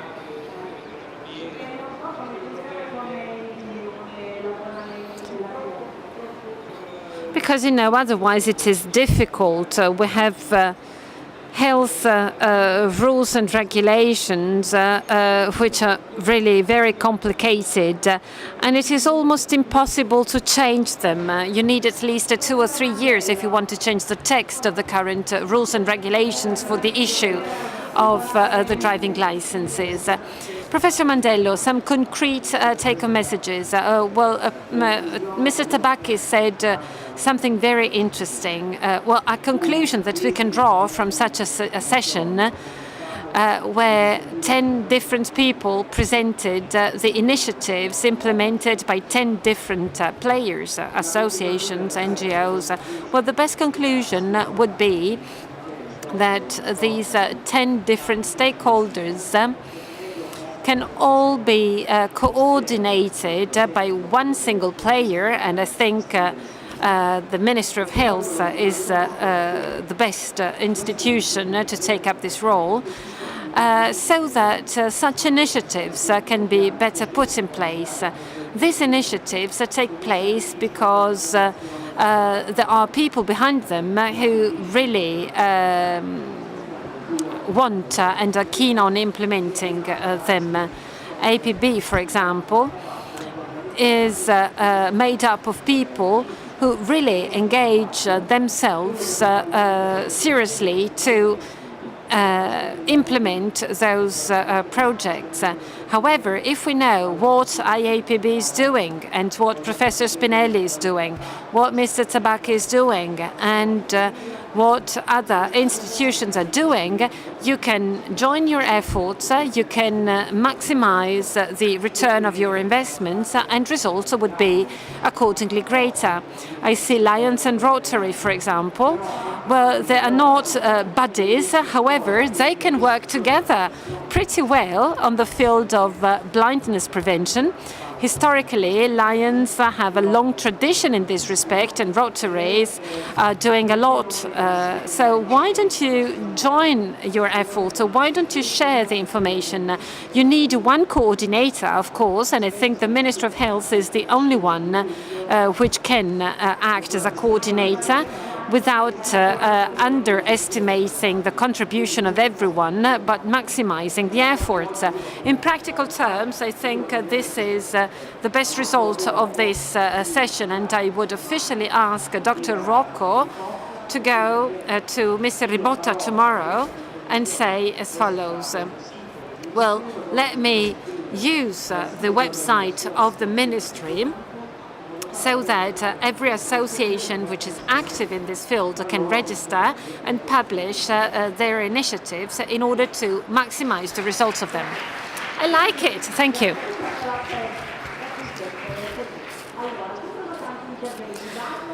All right. So let me start from the right to the left. So please, very quickly. 2 points to make. First of all, on the following the money. As I said earlier, we collected $16 million for that campaign last year. That's a remarkable amount of money that was collaboratively given. I will tell you that according to the statistics, we increased the number of incremental eye exams by between 1.2 and 1.4 million new exams. So if you look at the economic value of that, it's between $150 and $200 million in new money coming in for that $16 million investment, about a 10-time ROI. I would take that personally. So that, in terms of the money part of it, it does pay back. So I think that don't be too short-sighted on that front. Grazie. Allora, can I say one thing about the NGOs for one other thing? We have, in the past year, through the Vision Council, because we think we could be an umbrella organization, to your point, and we've started a Vision Philanthropy Network. We've identified over 500 NGOs around the world doing good in the eye care space. And we said, and we've had now 4 meetings in the year, and we've said to these people, we've had about 25, 30 come to our meetings, that imagine if you're helping, 50 million people around the world, imagine with a little collaboration, a little communication, that 50 could be 51. There's no downside. So we're starting this initiative. We are building a portal where these NGOs can come together, put their resources on there, start to share information. Consumers that want to be on a mission can even come here and see the calendar of events that they can participate in, and that's where we're heading with that part of it. Thank you. Grazie. Thank you. Well, this has to be done. All right. Now some questions from the audience, and then we go back because the Vice President of IAPB wanted to take the floor. Well, I'm an eye doctor and I represent the Italian Association of Eye Doctors. I agree with Professor Bandello with Tabacchi as far as collaboration is concerned, and this is what should also occur in voluntary based associations for the elderly people. I just would like to point out that doctors who issue driving licenses are not eye doctors, but the majority of people do not know that, are not aware of that. Ms. Carbone maybe too. I agree with what Fiovella said when he mentioned the school doctor that we used to have when we went to school. So for prevention, we have to find a solution for the present and look into the future. As Piovella said, the fact we should send properly trained GPs and eye doctors to schools in order to train them.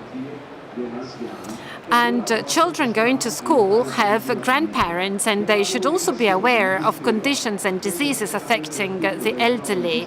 So we should also involve the family. And then we should draw inspiration from digital natives and use those social networks to disseminate our information and raise awareness. Another question. Good evening. Daniela Paoli, I'm an eye doctor. I'm responsible for the Glaucoma Center at Monfalcone and the president of the NGO AMPEG, so Patients for Glaucoma and Chronic Eye Diseases, and I'm an officer for Lions for the Vision in the 102 district. I fully agree with what Professor Bandello said. I have full respect for him, for his pragmatism and his activism. However, I must say that we have best practices coming from smaller countries like Slovenia, for example. Slovenia, there are some age brackets where you can really be very effective in prevention. So from 0 to 3 years of age for amblyopia, and then there are other age brackets which are important, myopia in teenage, and for glaucoma there is an age moving from being young adults to adults. In Slovenia, this is mandatory. In Austria, for example, if some steps are missed, the citizen loses health support, so health insurance. We, as Association for the Support of Patients, have the duty to inform and to perform effective prevention measures. In my district, I rejected screening measures for glaucoma and amblyopia because sometimes these screenings lead to false results. I was asked to go to kindergartens and make eye exams to children. If you have children, you may know that children may not be able to read in some days, although even if they can see. And so unnecessary alarm signs would then be triggered. The ministry has been so good in their policies for vaccination that they can do the same for vision as well. And this would apply not only to vision, but also to other chronic diseases that can lead to permanent disabilities. I urge the Lions to perform effective communication campaigns to inform and oblige the state to implement something really effective for their citizens. And this applies to NGOs as well. NGOs should work not to become famous, but to do something which can help the diseased patients and healthy people as well. Thank you. Let me go back to the Vice President of IABP, who asked for the floor. He had to wait. So glaucoma and the glaucoma campaign. So you heard the previous remarks. Is there anything you would like to add? Well, first of all, thank you, Mr. Bandello, for the kind words vis-à-vis APB. Well, we fully agree with appointing the ministry as a coordinator of all the associations that, in a way or another, deal with prevention. IABP is also specified in a law from 1997 as association in charge of promoting prevention. As of today, we are ready to put our communication tools, our organization, our website at disposal in order to act as a transition portal and so that our website can be used as a portal where associations can register. So starting from tomorrow, IABP shall contact the associations to join this initiative.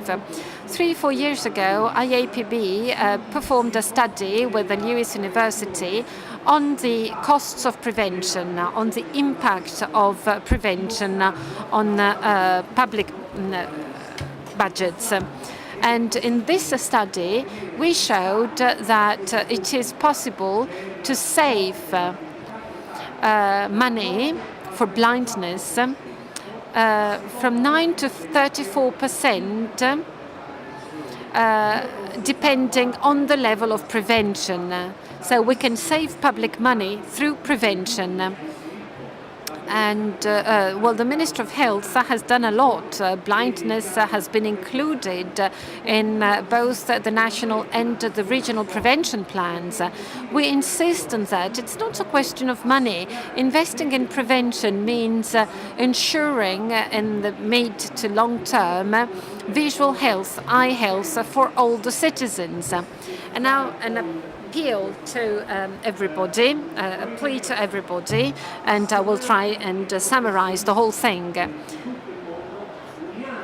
Fans and practitioners, let's join our efforts to fight against avoidable blindness, because vision means life, autonomy and independence. Thank you.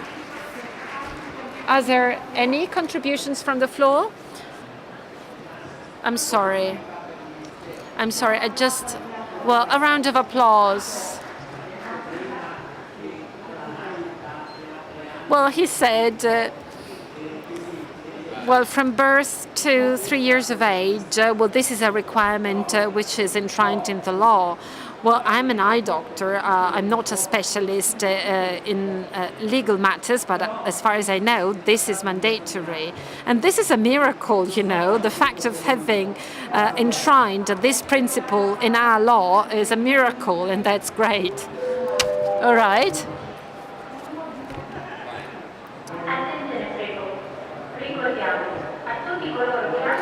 I'm a member of Lions, and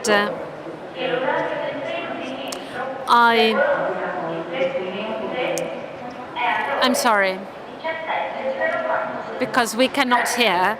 So just a moment of relax, and then you can resume. You all want to speak, that's great, but try and be short, please.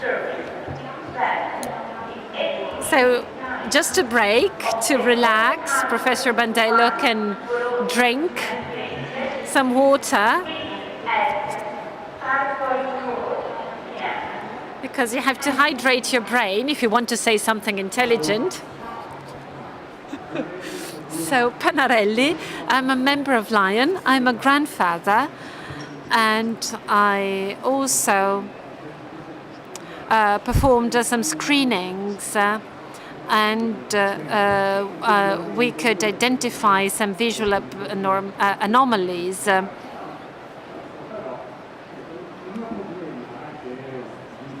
My problem that was shared by many members, by many doctors, is as follows. So the ministry has provided for some guidance. So my question is, why do we have such high percentages, such high rates? I also wrote to the minister, to the health minister, and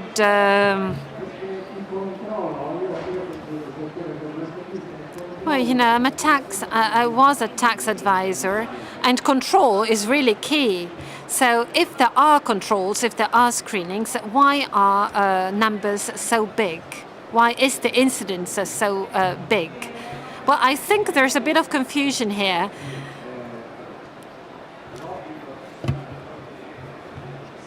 Well, there is a law in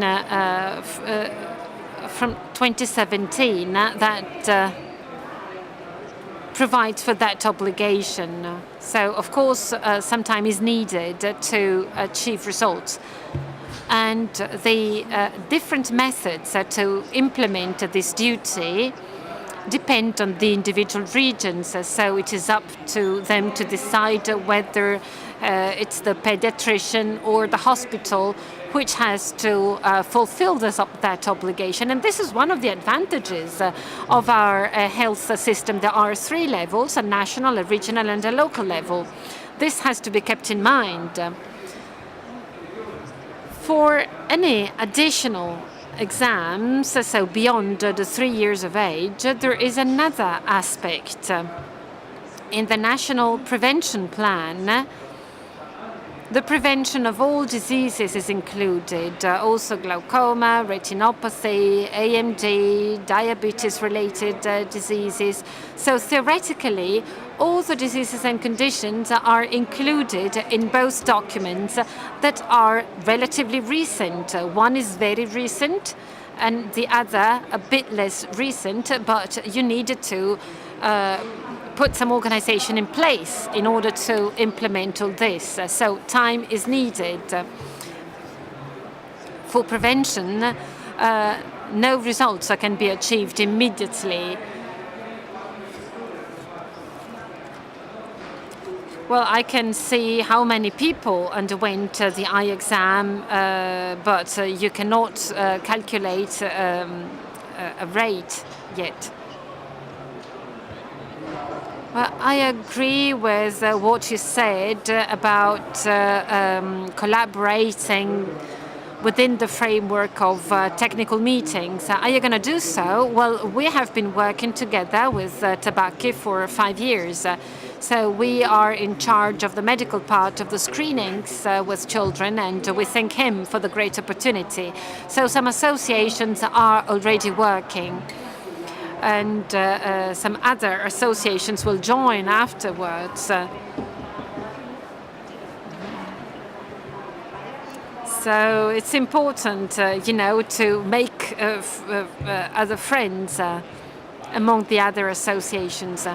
Under the guidance of the ministry, we can also find an agreement on the methodology, because it is really absurd. You cannot compare data if you use 10 different methods. That's clear. In the past,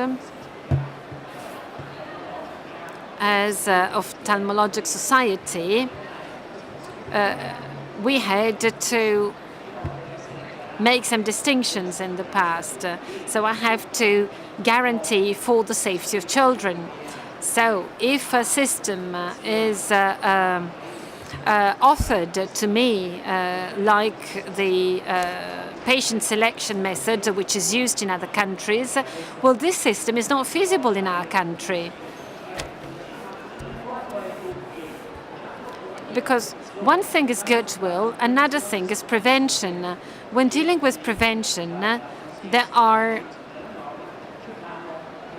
specific players which are in charge of prevention, and this is what is provided for by law. And then there are other associations that support this activity. We as IABP, well, we do support prevention, but we do not carry out prevention. This is really key, so it is important to distinguish between the two roles, because in so doing, you protect children 100%. It would be a catastrophe if at the end of the process, even 1% of children is not properly protected. Ci sono ancora 2. 2 more comments. Go. Arriva anche il microfono. Buongiorno, sono Good afternoon.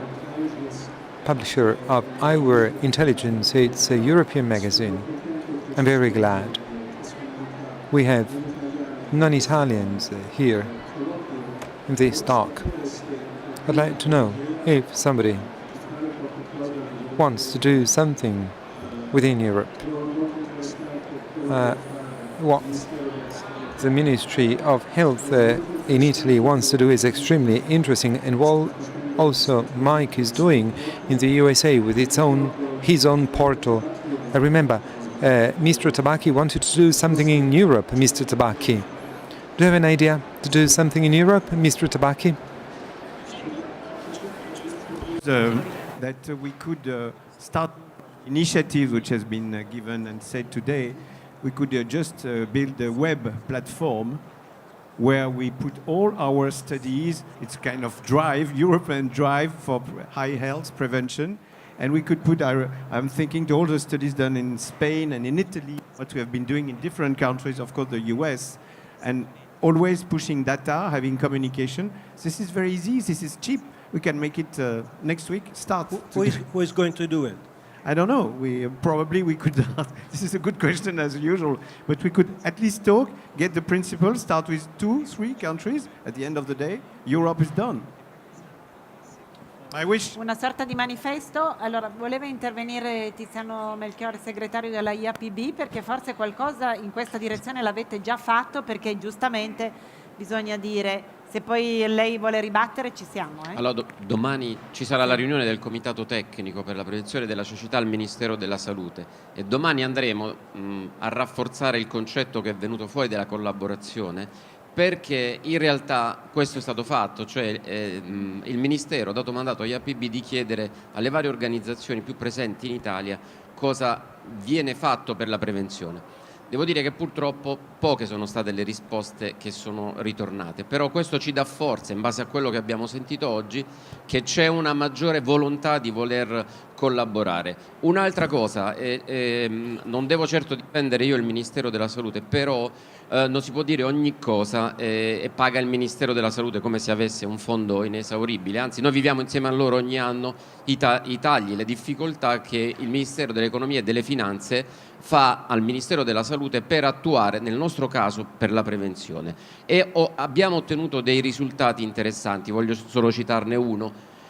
Collaborazione Ministero della Salute e IAPB Italia, il fondo destinato alle regioni per la prevenzione e la riabilitazione visiva è stato incrementato di 500.000 euro l'anno. È un piccolo passo, ma considerate che aveva subito un taglio 4 volte maggiore. Un'altra cosa, per quanto riguarda per questo discorso, c'è un concetto in economia molto importante che si chiama la sussidiarietà circolare, cioè se si mettono insieme il Ministero, quindi le istituzioni, le aziende, la società civile, noi riusciamo a trovare le risorse nelle aziende perché le hanno che non ha il Ministero, la garanzia del Ministero della universalità di soddisfazione del bisogno, la società civile perché rappresenta il bisogno della popolazione, cioè quello di cui ha bisogno. Se riusciamo questi tre attori li facciamo lavorare insieme con un bilanciamento, questo risultato può essere raggiunto. Vado in platea, prima fila, sì, poi arrivo al professor Perfido. Buongiorno.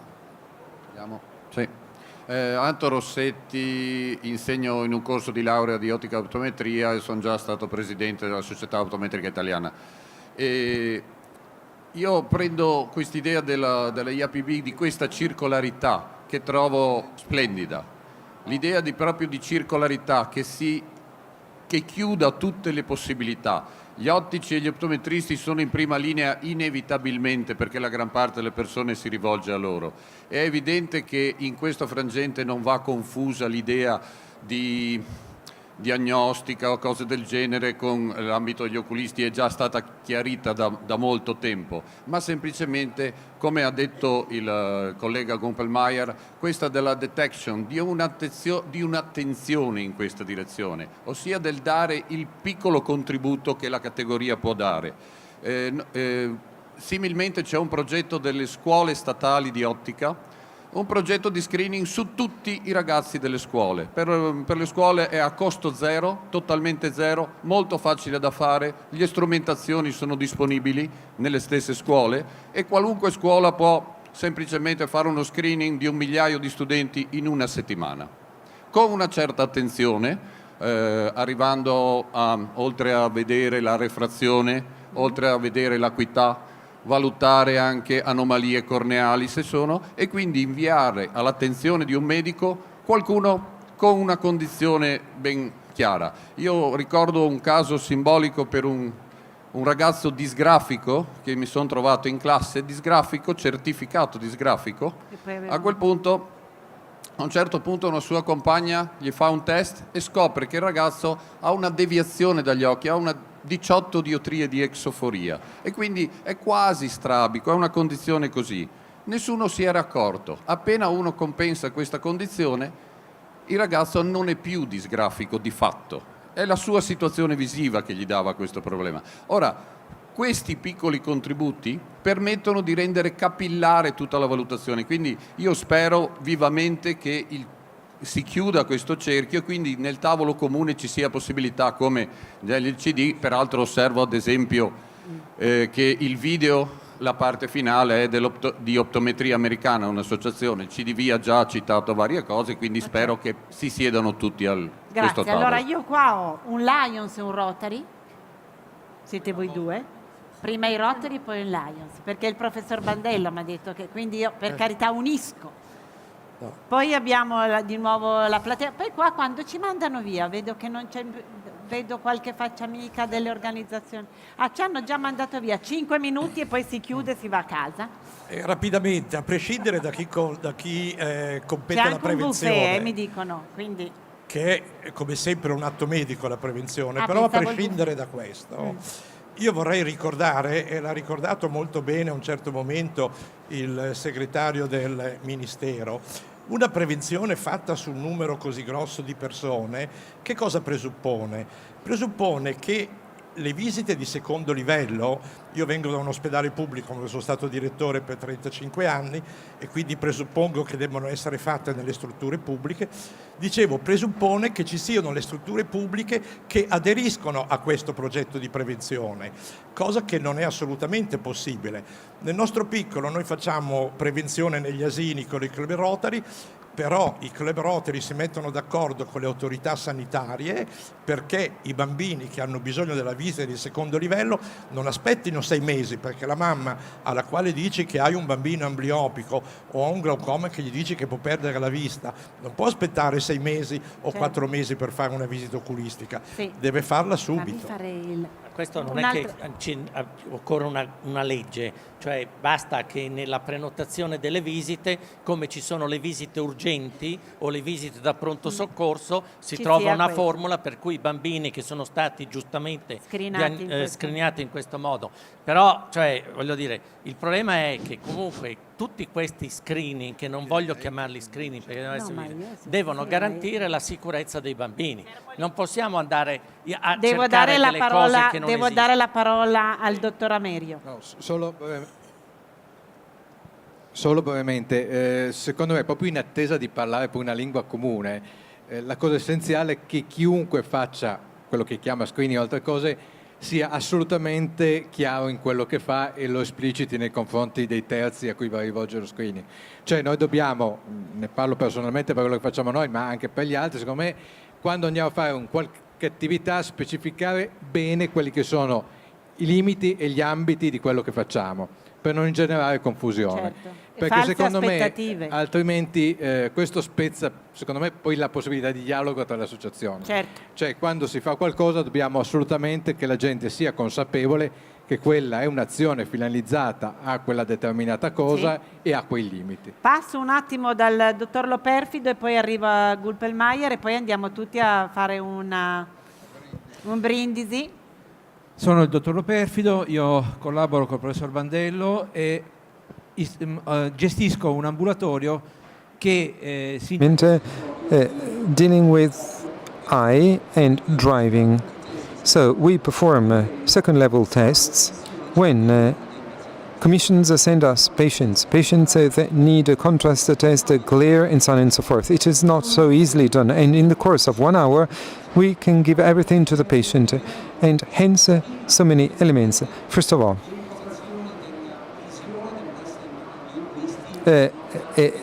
things should be managed by eye doctors and not general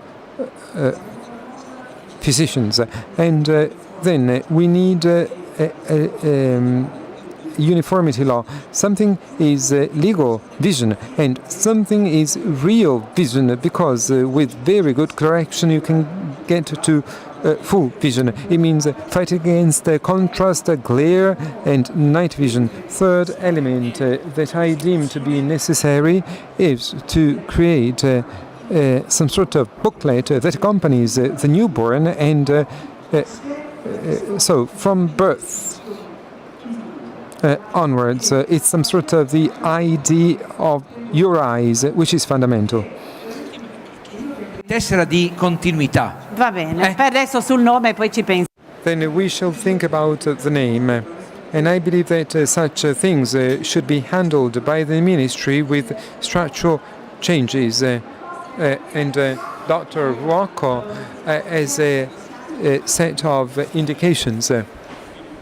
Yes, the card should be developed. It should also include ophthalmic information.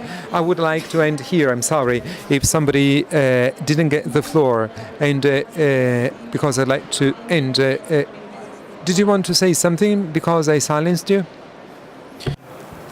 Non mi faccia andare via. No, solo un minuto. Andiamo. Due cose. La prima che Two things. In Europe, we have regulations for drivers. For all drivers, we have regulation in Europe. And each country can have a more stringent law, but we have a common level. And I believe, and my association works for this, we can have a European plan of visual health. And in Spain, last week, something was approved in Parliament. And unanimous vote for a national plan of visual health from birth to elderly age. Planning checks all the course of your life. School, work, drivers. So today we have thought big, joining associations, your experience to share it. But we also want to get to the European level. In order to do this, we need to do it in 6-7 countries. And once again, united will win. We have to say goodbye. Toast, just in the back. Thank you so much. Good evening. Voilà. Perché se no...